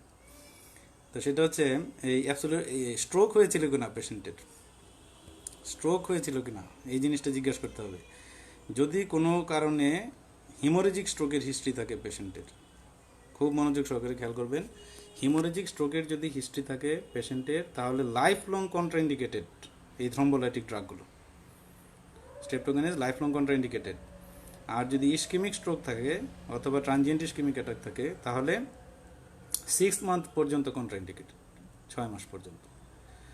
তাহলে এখন যদি এমন একটা হিস্ট্রি দেয় যে স্ট্রোক হয়েছিল কিন্তু হিমোরেজিক না ইস্কেমিক বলতে পারছে না, এটা হচ্ছে আননোন স্ট্রোক। আননোন স্ট্রোকের ক্ষেত্রেও লাইফ লং কন্ট্রাইন্ডিকেটেড এই স্টেপটোকাইনেস, কারণ আপনি তো জানেন না যে তার হিমোরেজিক স্ট্রোক হয়েছিল কিনা। এই জন্য স্ট্রোকের একটা হিস্ট্রি নেবেন স্টেপটোকাইনেস দেওয়ার আগে, যে পেশেন্টের অনেক সময় স্ট্রোক বলতে উল্টাপাল্টা কিছু বোঝায়। আচ্ছা, একজন পলাশ হালদার বলেছেন যে প্রাইমারি পিসিআই হয় ইব্রাহিম কার্ডিয়াক হসপিটাল। হ্যাঁ, ভেরি গুড। ইব্রাহিম কার্ডিয়াক হসপিটালে হয়, সিরাজুল ইসলাম মেডিকেল কলেজ হসপিটালেও মনে হয় হয়। প্রাইমারি পিসি, একজনের সাথে পরিচয় আছে আমার, উনি করেন। আচ্ছা, আরেকটা হচ্ছে, তাহলে বলতেছিলাম যে স্ট্রোক, অনেক সময় স্ট্রোক বলতে হার্ট অ্যাটাককেও স্ট্রোক বলে অনেকেই, এটা ডাক্তাররাও ভুল শিখাইছে, পেশেন্টরাও বেশি জানতে গিয়ে ভুল শিখছে যে হার্ট স্ট্রোক। তা আসলে স্ট্রোক বলতে কেউ যদি বলতে পারে যে স্ট্রোক হয়েছিল, আর বলতে না পারলেও আপনি একটু জিজ্ঞেস করে নেবেন যে স্ট্রোক মানে কি হয়েছিল, আপনার কি হাত পা অবশ হয়ে গেছিলো, মুখ বেঁকে গিয়েছিল, তখন সে বলতে পারে যে হ্যাঁ আমার এক পাশ অবশ হয়ে গেছিলো, তখন আপনি নিশ্চিত হয়ে নেবেন যে তার আসলে স্ট্রোক হয়েছিল। তাহলে স্ট্রোক যদি হিস্ট্রি থাকে এবং পেশেন্ট যদি বলতে পারে যে আমার তো পরে সিটি স্ক্যান করা হয়েছিল, এখানে রক্তক্ষরণ হয়েছিল, সেই ক্ষেত্রে আপনি হিমোরেজিক ধরে নিয়ে তার লাইফ লং কন্ট্রাইন্ডিকেটেড। আর যদি বলে যে আমার স্ট্রোক হয়েছিল কিন্তু কোন ধরনের স্ট্রোক হয়েছে মনে নাই, সেটাও আননোন স্ট্রোক, সেইখানেও লাইফ লং কন্ট্রাইন্ডিকেটেড।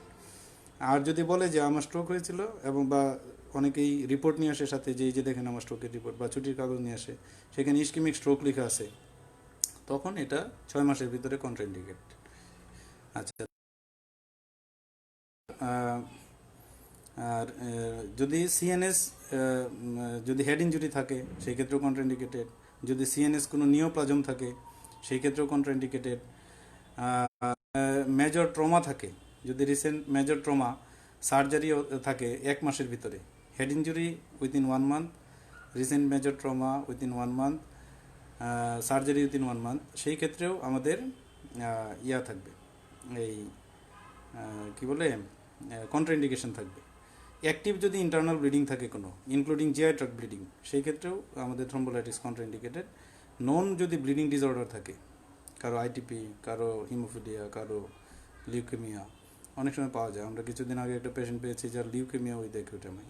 তো সেই ক্ষেত্রে এই ধরনের ব্লিডিং ডিসঅর্ডার যদি কারো থাকে, সেই ক্ষেত্রেও স্ট্রেপ্টোকাইনাস কন্ট্রাইন্ডিকেটেড। এয়ারটিক ডিসেকশন যদি কারো থাকে, ভেরি ডিফিকাল্ট টু ডায়াগনোস, এই এয়ারটিক ডিসেকশন ডায়াগনোসিস হওয়ার আগেই পেশেন্ট মারা যায়। তো যদি ডায়াগনোসিস করা থাকে এয়ারটিক ডিসেকশন, সেই ক্ষেত্রেও কন্ট্রাইন্ডিকেটেড স্ট্রেপ্টোকাইনাস। আর কিছু রিলেটিভ কন্ট্রাইন্ডিকেশন আছে, প্রেগনেন্সি, তারপরে যদি অনেক সময় সিপিআর দেওয়ার পরেও যদি ট্রমাটিক সিপিআর হয় কোনো কারণে, সেই ক্ষেত্রে যদি অ্যাক্টিভ লিভার ডিজিজ থাকে, ইনফেক্টিভ এন্ডোকার্ডিটিস। আচ্ছা, এইগুলো হচ্ছে মানে রিলেটিভ কন্ট্রাইন্ডিকেশন। এবং অনেকেই যে বলে যে স্ট্রেপ্টোকাইনের রিইউজের কন্ট্রাইন্ডিকেশন, লেটেস্ট যেটা ইনফরমেশন সেটা হচ্ছে 6 দিন থেকে 6 মাস এর ভিতরে কন্ট্রাইন্ডিকেটেড। 6 দিনের আগেও যদি এমআই হয়, যেমন একটা এমআই হলো, আপনি স্ট্রেপ্টোকাইনাস দিলেন, 2-3 দিন পরে আর একটা এমআই হলো, সেই ক্ষেত্রে আবার স্ট্রেপ্টোকাইনাস দিতে পারবেন। 6 দিনের ভিতরে রিপিট করা যাবে, কারণ 6 দিনের ভিতরে তখন অ্যান্টিবডি তৈরি হয় না। অ্যান্টিবডি তৈরি না হলে যে হাইপার সেন্সিটিভিটি বা অ্যানাফিলাক্টিক রিঅ্যাকশন হওয়ার কথা, সেটা হয় না। এই জন্য 6 দিনের ভিতরে রিপিট করা যাবে। আবার 6 মাস পর্যন্ত, 6 মাস পরে অ্যান্টিবডি টাইটার কমে যায়। হ্যাঁ, এই যে পলাশ হালদার বলতেছেন এই নেক্সট 6 মান্থের মধ্যে কেন এসটিকে দেওয়া যায় না, এই 6 মাসের ভিতরে অ্যান্টিবডি টাইটারটা খুব বেশি থাকে স্ট্রেপ্টোকাইনাসের, এই জন্য রিপিট করলে অ্যানাফিলাক্টিক রিঅ্যাকশন হওয়ার সম্ভাবনা বেশি থাকে। আচ্ছা, থ্যাংক ইউ। তাহলে 6 দিন থেকে 6 মাস পর্যন্ত এটা রিলেটিভ একটা কন্ট্রাইন্ডিকেশন, এটা আমাদের খেয়াল রাখতে হবে। আর কেউ যদি ওরাল অ্যান্টিকোয়াগুলেন্ট থেরাপি আগে থেকেই পায়, স্টপ করে না থাকে, সেই ক্ষেত্রেও স্ট্রেপ্টোকাইনাসটা রিলেটিভ কন্ট্রাইন্ডিকেশন। আচ্ছা, ঠিক আছে, তাহলে আমরা আরেকটু আগাই, আমরা শেষ করে দিব কারণ সময় বেশি হয়ে যাচ্ছে। তো স্টেপ 3, তা স্টেপ 2 চলে গেল। স্টেপ 1-এ আমরা দিয়েছিলাম acute coronary syndrome, aspirin, clopidogrel, statin, nitroglycerin, analgesic, মানে narcotic analgesic, antiemetic, PPI, anxiolytic, এইগুলো আমরা দিয়েছিলাম। স্টেপ 1-এ। স্টেপ 2-তে আমরা দেখলাম যে এসটি এলিভেশন আছে কিনা, সেখানে প্রাইমারি পিসিআই ওর স্ট্রেপ্টোকাইনাস কনসিডার করলাম। স্টেপ 3 মানে এখন সহজ হয়ে গেল যে ইসিতে এসটি এলিভেশন নাই। আমরা হচ্ছে ক্লিনিক্যালি তার সেন্ট্রাল চেস্ট পেন আছে, ইসিতে হয় এসটি ডিপ্রেশন বা টি ইনভার্সন আছে, অথবা নর্মাল আছে, কিন্তু এসটি এলিভেশন নেই। তো সেটাকে আমরা বলতেছি যে নন ST elevation acute coronary syndrome. এটাতে আনস্টেবল এনজানাও হতে পারে, আবার ট্রোপোনিন রেস থাকলে এটা নন এসটি এলিভেশন এমআই হতে পারে। এই কন্ডিশনে এখন আমার তাহলে ম্যানেজমেন্ট কি? কমন ম্যানেজমেন্ট তো স্টেপ 1-এই দিয়েছি আমরা। তাহলে স্টেপ 3-তে এই ধরনের পেশেন্টকে আমরা দেবো লো মলিকুলার ওয়েট হেপারিন। ডাইরেক্ট হেপারিনও দেওয়া যায়, ডাইরেক্ট হেপারিনের ইউজ কম হয়, আমাদের লো মলিকুলার ওয়েট হেপারিন দিতে হবে। তাহলে স্টেপ 3 চলে গেল। স্টেপ 4। আচ্ছা, একজন প্রশ্ন করেছেন 6 মান্থের মধ্যে কি টেনিকটিপ্লেজ দেওয়া? হ্যাঁ, টেনিকটিপ্লেজ দেওয়া যায়। টেনিকটিপ্লেজের সাথে হয়েছে কি খালেদুর রহমান, তো টেনিকটিপ্লেজ দেওয়া যাবে। টেনিকটিপ্লেজের অ্যান্টিবডি তৈরি হয় না, হাইপার সেন্সিটিভিটি, এটা বারবার রিপিট করা যায়। এই স্ট্রেপ্টোকাইনেজের মতো না, এত ঝামেলাযুক্ত না। এবং টেনিটিপ্লেজের আরও অনেক সুবিধা আছে, এ সময় নাই এখন আর পরে বলছি। টেনিটিপ্লেজের সাইড ইফেক্টও কম, ব্লিডিং টেন্ডেন্সি কম। আচ্ছা, তাহলে স্টেপ 3 আমরা নন স্টিলেশন এমআইতে তাহলে আমরা লোমোলিকুলার হেপারিন কনসিডার করছি। আমি খুব তাড়াতাড়ি শেষ করে দেবো, আর হয়তো 10 থেকে 15 মিনিট, একটু ধৈর্য সহকারে শুনলে শেষ হয়ে যাবে। একজন বলছেন হাদিউর রহমান, ইনফিরিয়র এমআইতে গ্লিসারিন ট্রাইনাইট্রেট দিব কিনা? যদি ব্লাড প্রেশার সাপোর্ট করে দিবেন, সতর্ক থাকতে হবে। কারণ ইনফিরিয়র এমআইতে যেহেতু রাইট ভেন্ট্রিকুলার ইনফাকশনের একটা পসিবিলিটি থাকে, সেই ক্ষেত্রে আচ্ছা বিটা ব্লকার টোকার তো এখনো বলিই নাই, এগুলো পরে আমরা বলবো। হ্যাঁ, বিটা ব্লকার টোকার আসি নাই এখনো, কারণ এগুলো ঝামেলার বিষয়, এই জন্য আমরা দিচ্ছি না। এই জন্য আমি স্টেপ ওয়াইজ ম্যানেজমেন্ট বলতেছি সবাইকে, যেন ভুল করতে না পারে।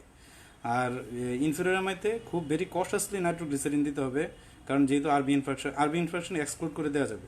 আরবি ইনফেকশন থাকলে নাইট্রোগ্লিসারিনটা দেওয়া যাবে না, বা কশাসলি দিতে হবে। যদি দিতেই হয় খুব তাকে ফলো আপে রাখতে হবে, যে ব্লাড প্রেশারের অবস্থা কী, পেশেন্টের হিমোডাইনামিক স্ট্যাটাসের অবস্থা কী। আচ্ছা, আমরা একটু আগেই শেষ করে দিই। তা স্টেপ 4, এখন স্টেপ 4-এ আপনি কী চিন্তা করবেন ম্যানেজমেন্টের? উপজেলা লেভেলে তো নার্কোটিক নাই, না থাকলে নাই, না থাকলে তো আপনি কিছু জোর করে তো কিছু করার নেই। শুভ সরকার, নার্কোটিক অ্যানালজেসিক নাই তো কী করবেন? তাড়াতাড়ি তাকে যা আছে তাই দিয়ে রেফার করে দিতে হবে। স্টেপ্টোকাইনেজের dose very simple, 1.5 million unit থাকে, ওই 100 ml নর্মাল স্যালাইনের সাথে মিক্স করে 100 মাইক্রোড্রপস পার মিনিট। এগুলো সহজ, এগুলো আচ্ছা পরে আলোচনা করছি। আচ্ছা, কোয়েশ্চেনটা একটু কম করেন এখন সবাই, আমি একটু শেষ করে দিই। তো এই স্টেপ কোয়েশ্চেন আনসারের সেশন রাখতেছি আমি, টানা 10-15 মিনিট রাখবো, এটা আর বেশি ভালো হবে। তো এখন একটু আমি টানা শেষ করে দিই। স্টেপ 4 ম্যানেজমেন্টে আপনি চিন্তা করবেন যে কমপ্লিকেশন অ্যান্ড রিস্ক ফ্যাক্টরের ম্যানেজ করতে হবে আমাকে। যে এই পেশেন্টটা অ্যাকিউট করোনারি সিনড্রোম নিয়ে আসছে, এখন তার কি কোনো কমপ্লিকেশন আছে কি না?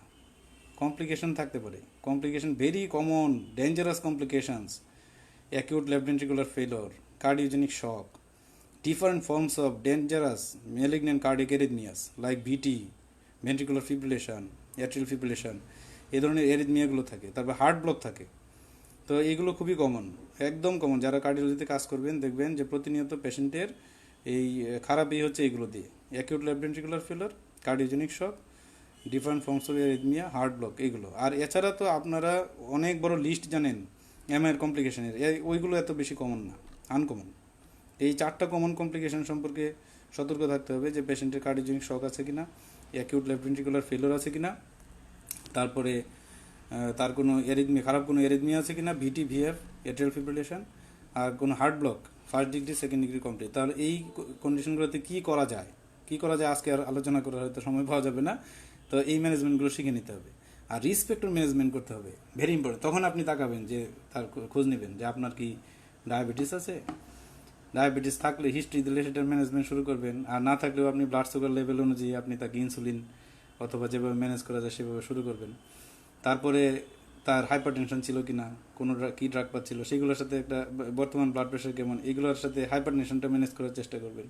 তারপরে আগে থেকেই মানে ডিসলিপিডিমিয়া বা অন্য কিছু, মানে যত ধরনের রিসপেক্টর আছে, ম্যানেজেবল রিসপেক্টর, রিভার্সিবল, আর কিছু রিসপেক্টর আছে তো ইরিভার্সিবল, এগুলো তো আর ম্যানেজ করা যায় না। যেমন বয়স একটা ইরিভার্সিবল, মেল জেন্ডার একটা ইরিভার্সিবল রিসপেক্টর, এগুলো ম্যানেজ করা যায় না। তো ম্যানেজেবল রিসপেক্টরগুলোকে ম্যানেজ করতে হবে। এই যে একজন বলেছেন ইনফিরিয়র এমআইতে কি নার্কোটিক দিব কিনা, নার্কোটিক যদি আরবি ইনফেকশন না থাকে, পেশেন্ট যদি স্টেবল থাকে, কোনো ধরনের কন্ট্রাইন্ডিকেশন না থাকে, অবশ্যই দেব নার্কোটিক, অবশ্যই দেব। কিন্তু ওই যে সমস্যা ওইগুলাই, যে অনেক হাইপোটেনশন আছে, আরবি ইনফেকশন আছে, কার্ডিওজেনিক শকে আছে, মানে ওই ধরনের কন্ডিশন থাকলে আমরা অ্যাভয়েড করার চেষ্টা করব, কিন্তু প্রয়োজন হলে তো দিতেই হবে। আচ্ছা, তাহলে স্টেপ 4 ম্যানেজমেন্টে কমপ্লিকেশন এবং রিস্ক ফ্যাক্টরকে আমাদের মাথায় রাখতে হবে, যে এই জিনিসগুলো আমাদের ম্যানেজ করতে হবে। স্টেপ 5 ম্যানেজমেন্টে এখন আমি চিন্তা করব এসি ইনহিবিটর, বিটা ব্লকার দেওয়া যায় কিনা। দেখেন, আমি কিন্তু স্টেপ 5-এ নিয়ে গেছি ওদেরকে, কারণ হচ্ছে আপনারা ওই অনেকেই মুখস্থ ট্রিটমেন্ট দিয়ে দিতে চান, যে একটা এই অ্যাকিউট করোনারি সিনড্রোম হয়েছে, একটা মুখস্থ একটা ট্রিটমেন্ট দিয়ে দিই, অমুক অমুক অমুক অমুক তমুক একটা ড্রাগ লিখে দিলাম, এরকম না বিষয়টা। হ্যাঁ, আমরা স্টেপ ওয়াইজ ম্যানেজমেন্ট দেব। আর প্রত্যেকটা ড্রাগের সাথে শুধু কন্ট্রাইন্ডিকেশন আমি ভেরি সিম্পলি আলোচনা করবো। আমি সবার শেষে 1 মিনিটে সবগুলোর কন্ট্রাইন্ডিকেশন বলবো, কারণ যেগুলো কমন কন্ট্রাইন্ডিকেশন, ডেঞ্জারাস কন্ট্রাইন্ডিকেশন, সেগুলোই আমরা বলবো। এই লিস্ট শিখে শিখে আসলে প্র্যাকটিস করা যায় না। তো তাহলে আমরা আমরা যেটা বললাম যে step 5 A S inhibitor ARB এবং বিটা ব্লকার এগুলো আমরা পরে রাখতেছি কেন, এগুলো অনেক ক্যালকুলেশন করে দিতে হবে। কারণ বেগিনার্স, আপনি যদি একদম নিউ হয়ে থাকেন, আপনি হয়তো বিটা ব্লকারের কন্ট্রাইন্ডিকেশন না জেনেই তাকে দিয়ে দিচ্ছেন। আমরা এরকম কিছু মিস্টেক কিন্তু আমরা পাই। যেমন তার হার্ট ব্লক হয়ে আছে, আপনার কমপ্লিট হার্ট ব্লক হয়ে আছে, সেকেন্ড ডিগ্রি হার্ট ব্লক হয়ে আছে, অথবা সিভিয়ার একটা ব্রাডিকার্ডিয়া হয়েছে, তার অ্যাজমা ছিল, সিওপিডি ছিল, পেরিফেরাল, তার ডায়াবেটিস থেকে পেরিফেরাল ভাস্কুলার ডিজিজ হয়ে রয়েছে, সেইখানে আপনি তাকে বিটা ব্লকার দিয়ে দিচ্ছেন শুরুতেই। এই কাজগুলো করা যাবে না, এই কাজগুলো একদমই করা যাবে না। এই জন্য বিটা ব্লকার আপনি প্রয়োজনে দিবেন না, এটা আপনার কাজ না। আপনার বেগিনার হিসেবে বিটা ব্লকার দিয়ে দেওয়া আপনার কাজ না। প্রয়োজনে এটা যখন ফলো আপ করা হবে, কনসালটেন্ট বা অন্য কেউ সিনিয়র স্যাররা যখন দেখবেন, উনি আলোচনা সাপেক্ষে বিটা ব্লকার দিলে দিবেন, না দিলে নাই। কিন্তু আপনি নিজে থেকে না জেনে বিটা ব্লকারটা যোগ করতে যাবেন না, এটার কোনো বেনিফিট হবে না পেশেন্টের জন্য, এটা পরে দিলেও হবে। ঠিক তেমনি এসি ইনহিবিটর অথবা ইআরবি, এই খুবই এসেনশিয়াল ড্রাগ, বাট এগুলোও খুব খেয়াল করে দিতে হবে। পেশেন্টের হাইপোটেনশন আছে কিনা, কার্ডিওজেনিক শকে আছে কিনা পেশেন্টের রেনাল ইম্পেয়ারমেন্ট আছে কিনা, পেশেন্টের ইলেকট্রোলাইট স্ট্যাটাস, বিশেষ করে পটাশিয়াম স্ট্যাটাস কেমন, এগুলো দেখে টেকে বুঝে শুনে আপনি এসি ইনহিবিটর বা ইআরবি দেবেন। এই শুরুতেই মুখস্থ একটা এসি ইনহিবিটর বা ইআরবি যোগ করার কোনো প্রয়োজন নেই। তাহলে এই বিটা ব্লকার এবং এসি ইনহিবিটর স্টেপ 5 রাখা হয়েছে। আচ্ছা, পলাশ হালদার বলছেন কার্ডিওজেনিক শোকে ডোপামিন ও ডোভিটামিন কোনটা দিব। এটা আমি বলছি যে কোন ক্ষেত্রে ডোপামিন দিবেন, কোন ক্ষেত্রে ডোভিটামিন আমি পরে কোয়েশ্চেন আনসারটা একটু পরে যাচ্ছি। আমি একটু তাড়াতাড়ি করতেছি কারণ সবাই বোর্ড হয়ে যাবে, তাড়াতাড়ি শেষ করতে হবে। তাহলে স্টেপ 5 আমরা কনসিডার করলাম বিটা ব্লকার অথবা এসি ইনহিবিটর। আর স্টেপ 6 এ আমরা যাব rescue PCI or facilitated PCI. আবার ঘুরে ফিরে আমরা পিসিআইতে যাচ্ছি, কারণ আপনাকে পেশেন্ট বলবে যে স্যার আর কি চিকিৎসা করা যায়, আপনারা তো চিকিৎসা দিলেনই, আরও কোনো চিকিৎসা আছে, আরও কোনো ভালো জায়গায় যাওয়া দরকার ছিল। আবারও সেই ঘুরে ফিরে PCI and PCI acute coronary সিন্ড্রোমের the main treatment is the PCI. সেটা প্রাইমারি পিসিআই হলে প্রাইমারি পিসিআই, না হয় সব ধরনের ম্যানেজমেন্ট দেওয়ার পরে ফেসিলিটেটেড পিসিআই অথবা রেস্কিউ পিসিআই। এটা নতুনদের জন্য টার্মগুলো খুব কঠিন মনে হচ্ছে, আমি খুব সহজে বলে দিই। যেটা প্রাইমারি পিসিআই সেটা তো এসটি লিভেশন এমআইতে শুরুতেই আমরা করছি, এটার নাম প্রাইমারি পিসিআই উইদাউট এনি থ্রম্বোলাইটিক্স, এটার নাম হচ্ছে প্রাইমারি পিসিআই। আর রেস্কিউ পিসিআই হচ্ছে যে যাদেরকে আমরা থ্রম্বোলাইটিক্স দিয়েছিলাম তাদের মধ্যে যাদের রেসপন্স করে নেই, থ্রম্বোলাইটিক্স সাকসেসফুল হয়নি। সাকসেসফুল কীভাবে হয় সেটারও ক্রাইটেরিয়া আছে, আমি বলছি পরে। তো সাকসেসফুল থ্রম্বোলাইসিস হয় নাই, অথবা কমপ্লিকেশন ডেভেলপ করে গেছে, তার হার্ট ফেলার হয়ে গেছে, কার্ডিয়াক শকে চলে গেছে, এরিথমিয়া হচ্ছে, তাকে এই থ্রম্বোলাইটিক্সের পরেও সাথে সাথে পিসিআই করতে হবে, তাকে লাইফ সেভিং পিসিআই, এটাকে রেস্কিউ পিসিআই বলে। আবার ফেসিলিটেড পিসিআই মানে রেসপন্স করে গিয়েছে, ভালো আছে রোগী, স্টেবল আছে, তারপরেও তাকে পিসিআই করতে হবে, ওইটার নাম হচ্ছে ফেসিলিটেটেড পিসিআই। মানে পিসিআই এমআইতে করতেই হবে। এই যে আপনি একজন এই মানে বললেন একজন রোগীকে এরকম কাউন্সিলিং করলেন পিসিআইয়ের জন্য, আরেকজন এসে বলে দিবে যে না না আপনার দরকার নাই পিসিআই, আপনি ওই যে বিশ্রামে চলে যান, 2-3 মাস পরে করেন। এইসব কোনো রেকমেন্ডেশন পৃথিবীতে নাই। আপনি যদি ইএসসি গাইডলাইন দেখেন, এসএসসি আহা এসব গাইডলাইন যদি রেগুলার পড়েন, আপডেটেড থাকেন, আপনি সবগুলোতে দেখবেন যে পিসিআই করতেই হবে। আপনি কি ট্রিটমেন্ট দিয়েছেন, রেসপন্স কি হলো না তার উপর ডিপেন্ড করবে না, পিসিআই আপনাকে করতেই হবে। পিসিআই সবার লাগবেই। তো সেটা রিকমেন্ডেশন আমি বলছি, আপনারা কনফিডেন্স পাবেন যে আসলে পিসিআইটা কতটুকু ইম্পর্টেন্ট। পিসিআই করতেই হবে, যে কে রেসপন্স করলো না করলো এটা কোনো বিষয় না। ভালো থাকলেও পিসিআই করতে হবে, খারাপ থাকলেও পিসিআই করতে হবে। আচ্ছা, মানে ওই যে আমাদের দেশের রোগীরা আসলে বিভিন্ন জনের সাথে ডিসকাস করে পরে ফাইনালি সিদ্ধান্তগুলো নিতে পারে না যে সে পিসিআই করবে কি করবে না। যারা সাহস করে ফেলে তাদের আউটকাম খুবই ভালো হয়। আর পিসিআই এত জটিল কোনো বিষয় না, খুবই সহজ একটা বিষয়, কমপ্লিকেশন নাই বললেই চলে। মানে এখন যারা পিসিআই করেন এমআইতে, আমাদের বড় বড় স্যাররা ঢাকাতে ইন্টারভেনশন কার্ডিওলজিস্ট, তারা পিসিআইতে যেন কমপ্লিকেশন 0 হয়, একদম 0% কমপ্লিকেশন হয়, সেই দিকে ওনাদের নজর। তার মানে কতটা ভালোভাবে করা হয় এই পিসিআইগুলো। আচ্ছা, এখন আমরা এই কমন কমপ্লিকেশন আগেই বলে ফেলছি যে কী কী কমপ্লিকেশন হয়। Acute left ventricular failure, cardiogenic shock, cardiac arrhythmia, বিশেষ করে ভিএফ হলে তো শেষই, সাথে সাথে ম্যানেজ না করতে পারলে ভিএফ কিন্তু আপনি পেশেন্টকে সার্ভাইভ করাতে পারবেন না। ভিএফ হওয়ার সাথে সাথে ম্যানেজ করতে হবে, এই জন্য এসব পেশেন্টকে মনিটরে রাখতে হয়, কার্ডিয়াক মনিটরে দেখতে হয়। ভিএফ হওয়ার সাথে সাথে যেন ম্যানেজ করা যায়, ভিটি হওয়ার সাথে সাথে যেন ম্যানেজ করা যায়। এই মনিটরটা অনেকেই মনে করে একটা খেলনা একটা বিষয়, মনিটরটা দিয়ে রাখলেই মনে হয় ভালো। মনিটরটা কোনো খেলনার বিষয় না, এটা দিয়ে আমাদেরকে দেখতে হয়, অবজার্ভ অ্যাটলিস্ট 24 আওয়ার্স অবজার্ভ করতে হয় যে এর ভিতরে পেশেন্টের ভিটি ভিএফ ডেভেলপ করছে কিনা। এই মনিটরের কাজ এতটুকুই। মনিটরের কাজ ওই আরও দু একটা কাজ আছে, কিন্তু মেন কাজ হচ্ছে কোনো মেলিগনেন্ট কোনো অ্যারিথমিয়া হচ্ছে কিনা সেটা দেখার জন্য। তারপরে হার্ট ব্লক অ্যান্ড হচ্ছে কার্ডিয়াক অ্যারেস্ট। কার্ডিয়াক অ্যারেস্টটা হচ্ছে আমাদের ম্যানেজ করতে হয়, যে কার্ডিওপালমোনারি রিসাসিটেশন, সেটা একটা অন্য টপিক, পরে আলোচনা। আচ্ছা, এই এই হচ্ছে আমাদের স্টেপ। তাহলে আমি আবার একটু রিপিট করি সবার ভালোর জন্য, কিন্তু এই স্টেপগুলো কিন্তু পরীক্ষায় লেখা যাবে না বা বলা যাবে না। এটা হচ্ছে আমাদের practical steps of management of the acute coronary syndrome. তো ফার্স্ট স্টেপে আমরা দেখলাম যে পেশেন্টটা অ্যাকিউট করোনারি সিনড্রোম কিনা, ক্লিনিক্যালি ডিসিশন নিতে পারবো আমরা without any help of investigation. সেই এসএস এর পেশেন্টকে আমরা অ্যাসপিরিন, ক্লোপিডোগ্রেল, লোডিং ডোজ। আচ্ছা, একজন বলেছেন যে আরিফ মোহাম্মদ জিয়াউদ্দিন, ফ্যাসিলিটেটেড পিসিআই কি উইথিন 24 আওয়ার্স কিনা। আচ্ছা, এগুলো আমি একটু কোয়েশ্চেনগুলো পরে করলে ভালো হয়। উইথিন 12 আওয়ার্সেরও রুল আছে, 24 আওয়ার্সের ভিতরেরও রুল আছে, 24 আওয়ার্সের পরেও রুল আছে, সব কিছুতেই রুল আছে। রিকমেন্ডেশনগুলো একটু ডিফারেন্ট, মানে স্ট্রং অ্যান্ড উইক রিকমেন্ডেশন। যত তাড়াতাড়ি করা যাবে তত আউটকাম ভালো, কিন্তু পরেও যে করা যাবে না তা না, পরেও করা যাবে। পিসিআর কস্ট কেমন? আফরোজা সুলতানা মোমো, পিসিআর কস্ট হচ্ছে যদি স্টেন্টিং করা লাগে তো স্টেন্টের দাম অনুযায়ী, গভর্নমেন্ট হসপিটালগুলোতে তো আর প্রসিডিউরের কস্ট লাগে না, তো ওই স্টেন্টের দাম আসলে ভেরি করে। লোয়েস্ট প্রাইস খুব সম্ভবত 70,000, 70,000 টাকার মতো। কারো যদি একটা স্টেন্ট লাগে তাহলে টোটাল কস্ট হয়তো 80,000 টাকার মতো খরচ হবে, আর যদি দুইটা স্টেন্ট লাগে হয়তো 1.5 লাখ টাকার মতো খরচ হবে। এরকম খরচ। আর যদি আপনি প্রাইভেট হসপিটালগুলোতে এই ইয়া হবে, কস্ট হয়তো 2 থেকে 3 গুণ হতে পারে। আচ্ছা, কোশ্চেন আনসার একটু পরে। আচ্ছা, কোশ্চেন আনসার একটু পরে। তাহলে স্টেপ 1-এ আমাদের অ্যাসপিরিন, ক্লোপিডোগ্রেল, তারপরে statin, nitroglycerin, narcotic analgesic, antiemetic, PPI, anxiolytic, এগুলো। আর স্টেপ 2-তে আমাদের এসটি এলিভেশন থাকলে প্রাইমারি পিসিআই ওর থ্রোম্বোলাইটিক্স। আর স্টেপ 3-তে আমাদের দেখব যদি non ST elevation acute coronary syndrome হয়, আনস্টেবল এনজিনা অথবা নন এসটি এলিভেশন এমআই, সেই ক্ষেত্রে আমাদের লো মলিকুলার হেপারিন। স্টেপ 4-এ আমরা ম্যানেজ করলাম যে management of the complication and risk factors. আর স্টেপ 5-এ আমরা কনসিডার করব বিটা ব্লকার ওর এসি ইনহিবিটর ওর ইআরবি, এই বিভিন্ন ধরনের কন্ট্রাইন্ডিকেশন খেয়াল করে তারপরে এটা দিব। আর স্টেপ 6-এ আবারও সেই পিসিআই এর কথা চিন্তা করব, ফ্যাসিলিটেটেড পিসিআই ওর হচ্ছে রেস্কিউ পিসিআই। আচ্ছা, এখন শেষই করে দিচ্ছি, সেটা হচ্ছে এই পিসিআই আমরা কখন করব? পিসিআই করব আমরা সকল এসটি এলিভেশন এমআই এর ক্ষেত্রে বেস্ট আউটকাম হচ্ছে 12 ঘন্টার ভিতরে। বেস্ট আউটকাম 12 ঘন্টার ভিতরে। এটাকে বলা হয় ক্লাস 1A।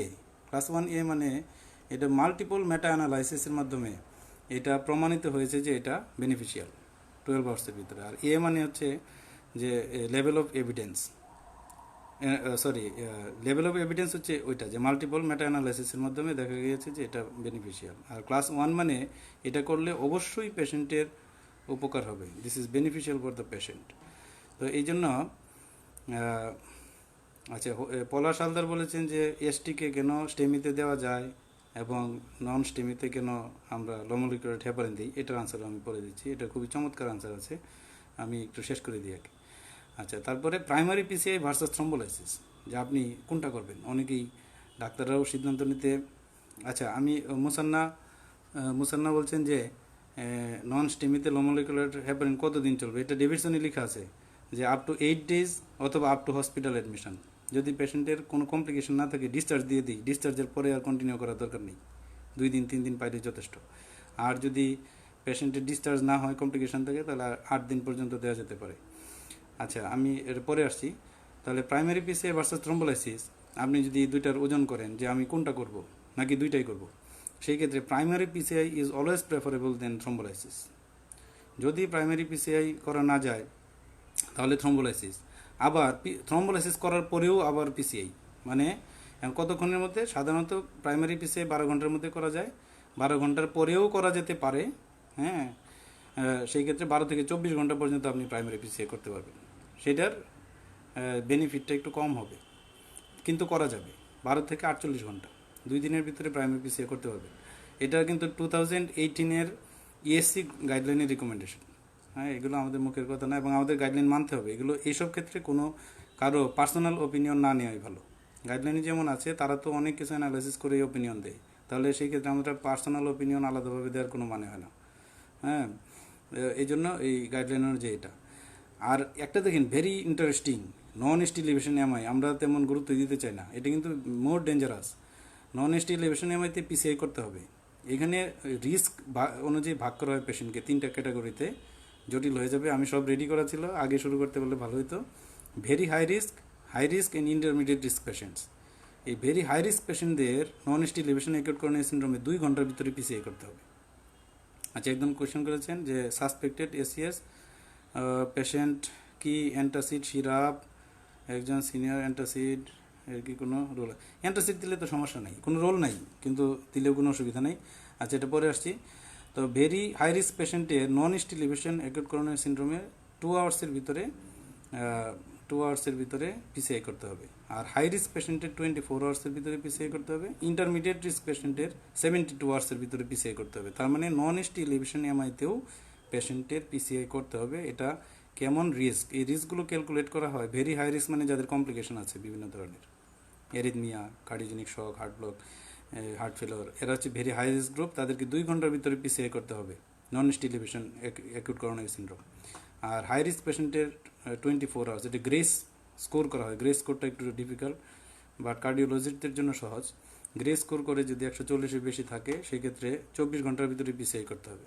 আর যারা ইন্টারমিডিয়েট রিস্ক, যেমন ডায়াবেটিক পেশেন্ট, রেনাল ফেলোরের পেশেন্ট, গ্রেস স্কোরটা যাদের 110 থেকে 140, ওদের হচ্ছে 72 আওয়ার্সের ভিতরে। আচ্ছা আচ্ছা, আনসারগুলো পরে। আচ্ছা, এই হচ্ছে মোটামুটি প্রেজেন্টেশন। তো আমি একটু আবার রিভিউ করে শেষ করে দিই, জাস্ট 1 মিনিট লাগবে রিভিউ করতে।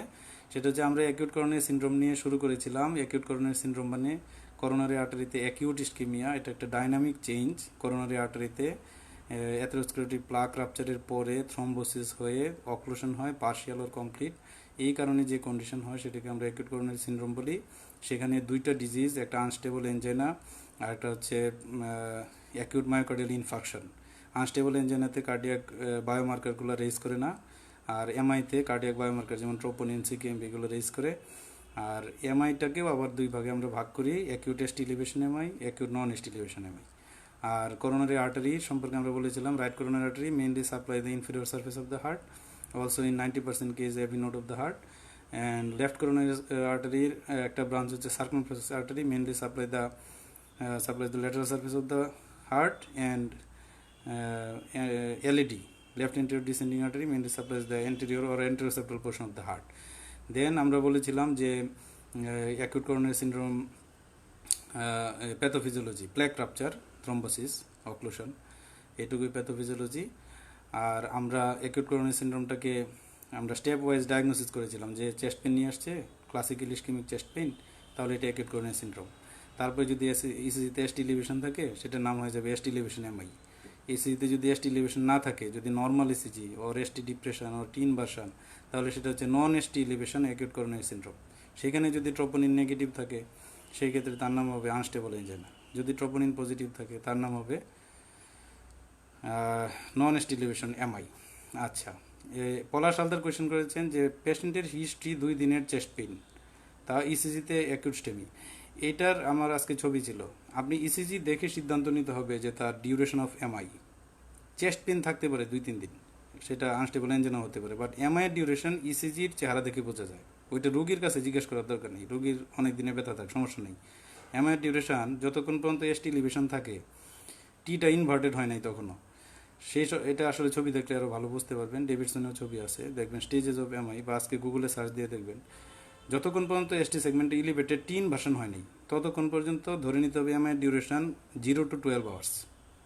ওই ইসিজি দেখে পেশেন্ট বলুক 3 দিনের ব্যথা, কোনো সমস্যা নেই, আপনি স্ট্রম্বোলাইসিস দেবেন, প্রাইমারি পিসিআই করবেন। আর যদি এই এসটি ইলিভেশন অল্প, বেসলাইনের কাছাকাছি চলে আসছে, টিগুলো ইনভার্টেড হয়ে আছে, তখন ধরে নিতে হবে এটার ডিউরেশন 12 আওয়ার্সের বেশি হয়ে গেছে। তখন আপনার ওই থ্রম্বোলাইসিস করে খুব বেশি লাভ হবে না। ওই জন্য ডিউরেশন, পেশেন্ট কী বলছে ওইটা তার পেইনের ডিউরেশন, সেই পেইন আনস্টেবল এনজাইনা হতে পারে, সেটা তো আমরা জানি। এমআই ডিউরেশনটা ইসিজির চেহারা দেখে বুঝতে হবে যে এমআই, এটা রেগুলার শত ইসিজি দেখলে আপনার এক্সপিরিয়েন্স হয়ে যাবে যে এমআই ডিউরেশনটা কত ইসিজি দেখে। আচ্ছা, তাহলে তারপরে আমরা আলোচনা করেছি steps of management, first step, second step, third step, fourth step, fifth step, শেষ। তারপরে পিসিআই সম্পর্কে কিছু বলেছি। এই হচ্ছে মোটামুটি আজকের আলোচনা। এখন কারো কোনো প্রশ্ন থাকলে আমরা 5 মিনিট কোশ্চেন আলোচনা করে শেষ করে দেব।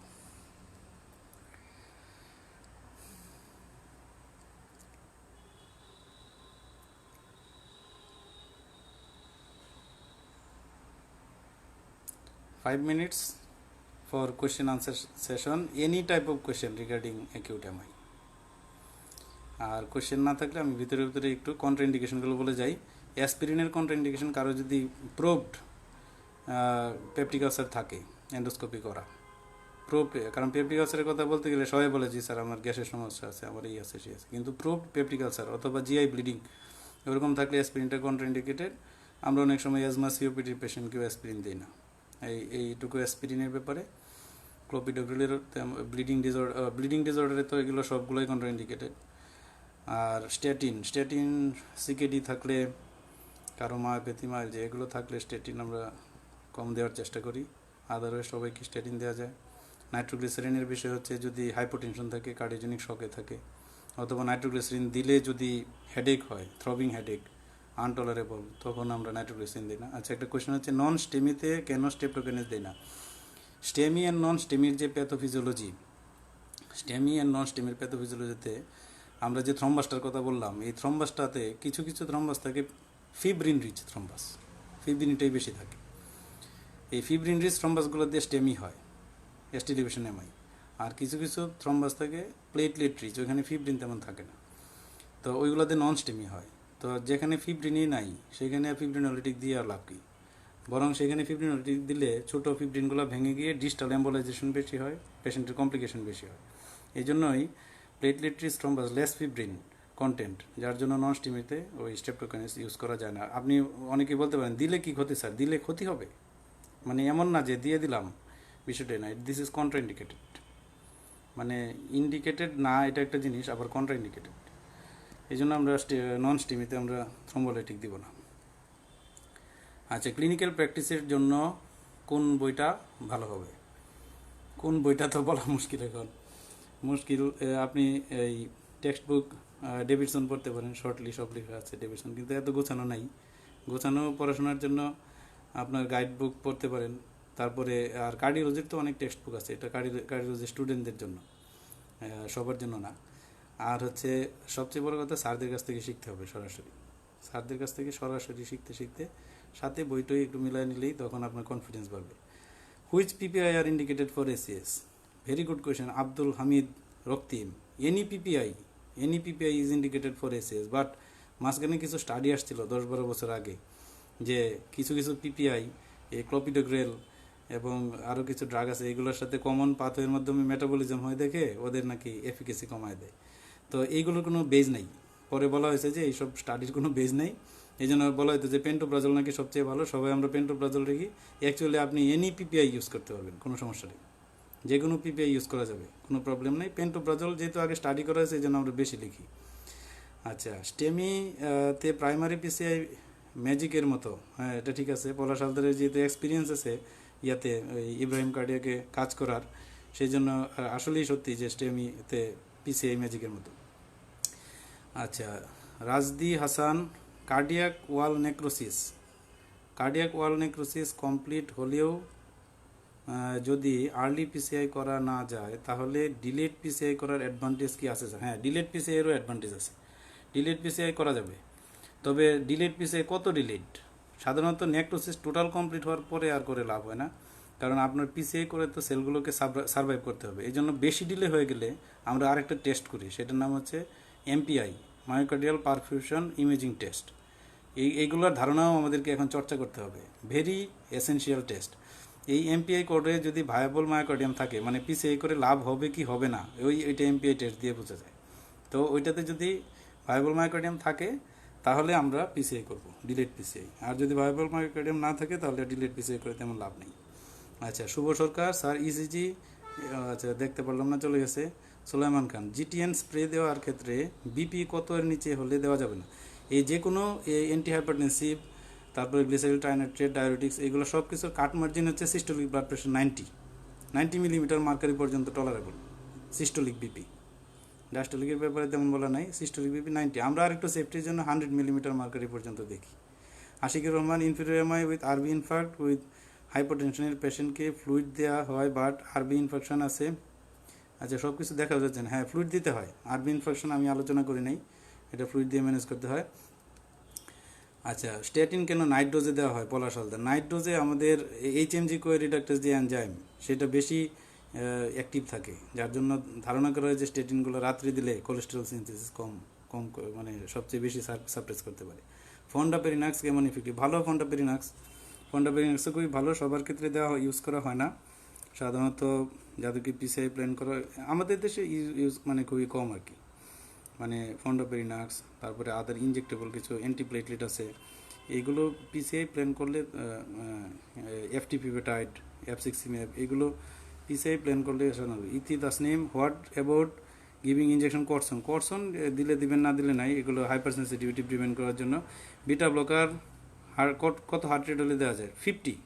50 পর্যন্ত টলারেবল, বাট আমরা আরও সেফটির জন্য 60 পর্যন্ত আমরা হইলে দিতে পারি। স্যার, স্লাইড শো, এটা তো সব কিছুই ছিল এই স্লাইড শোতে, বাট আজকে দেখাতে পারিনি, আন্তরিকভাবে দুঃখিত। জুমে আসলে কানেক্টেড হতে পারিনি, মাইক্রোফোনটাতে প্রবলেম করতেছিল, সাউন্ড প্রবলেম হচ্ছিল, তো সেটা পরে ইনশাল্লাহ করবো। তাহলে আর কারো কোনো প্রশ্ন না থাকলে আমরা আজকে শেষ করে দিই। সবাইকে অংশগ্রহণ করার জন্য আন্তরিক ধন্যবাদ।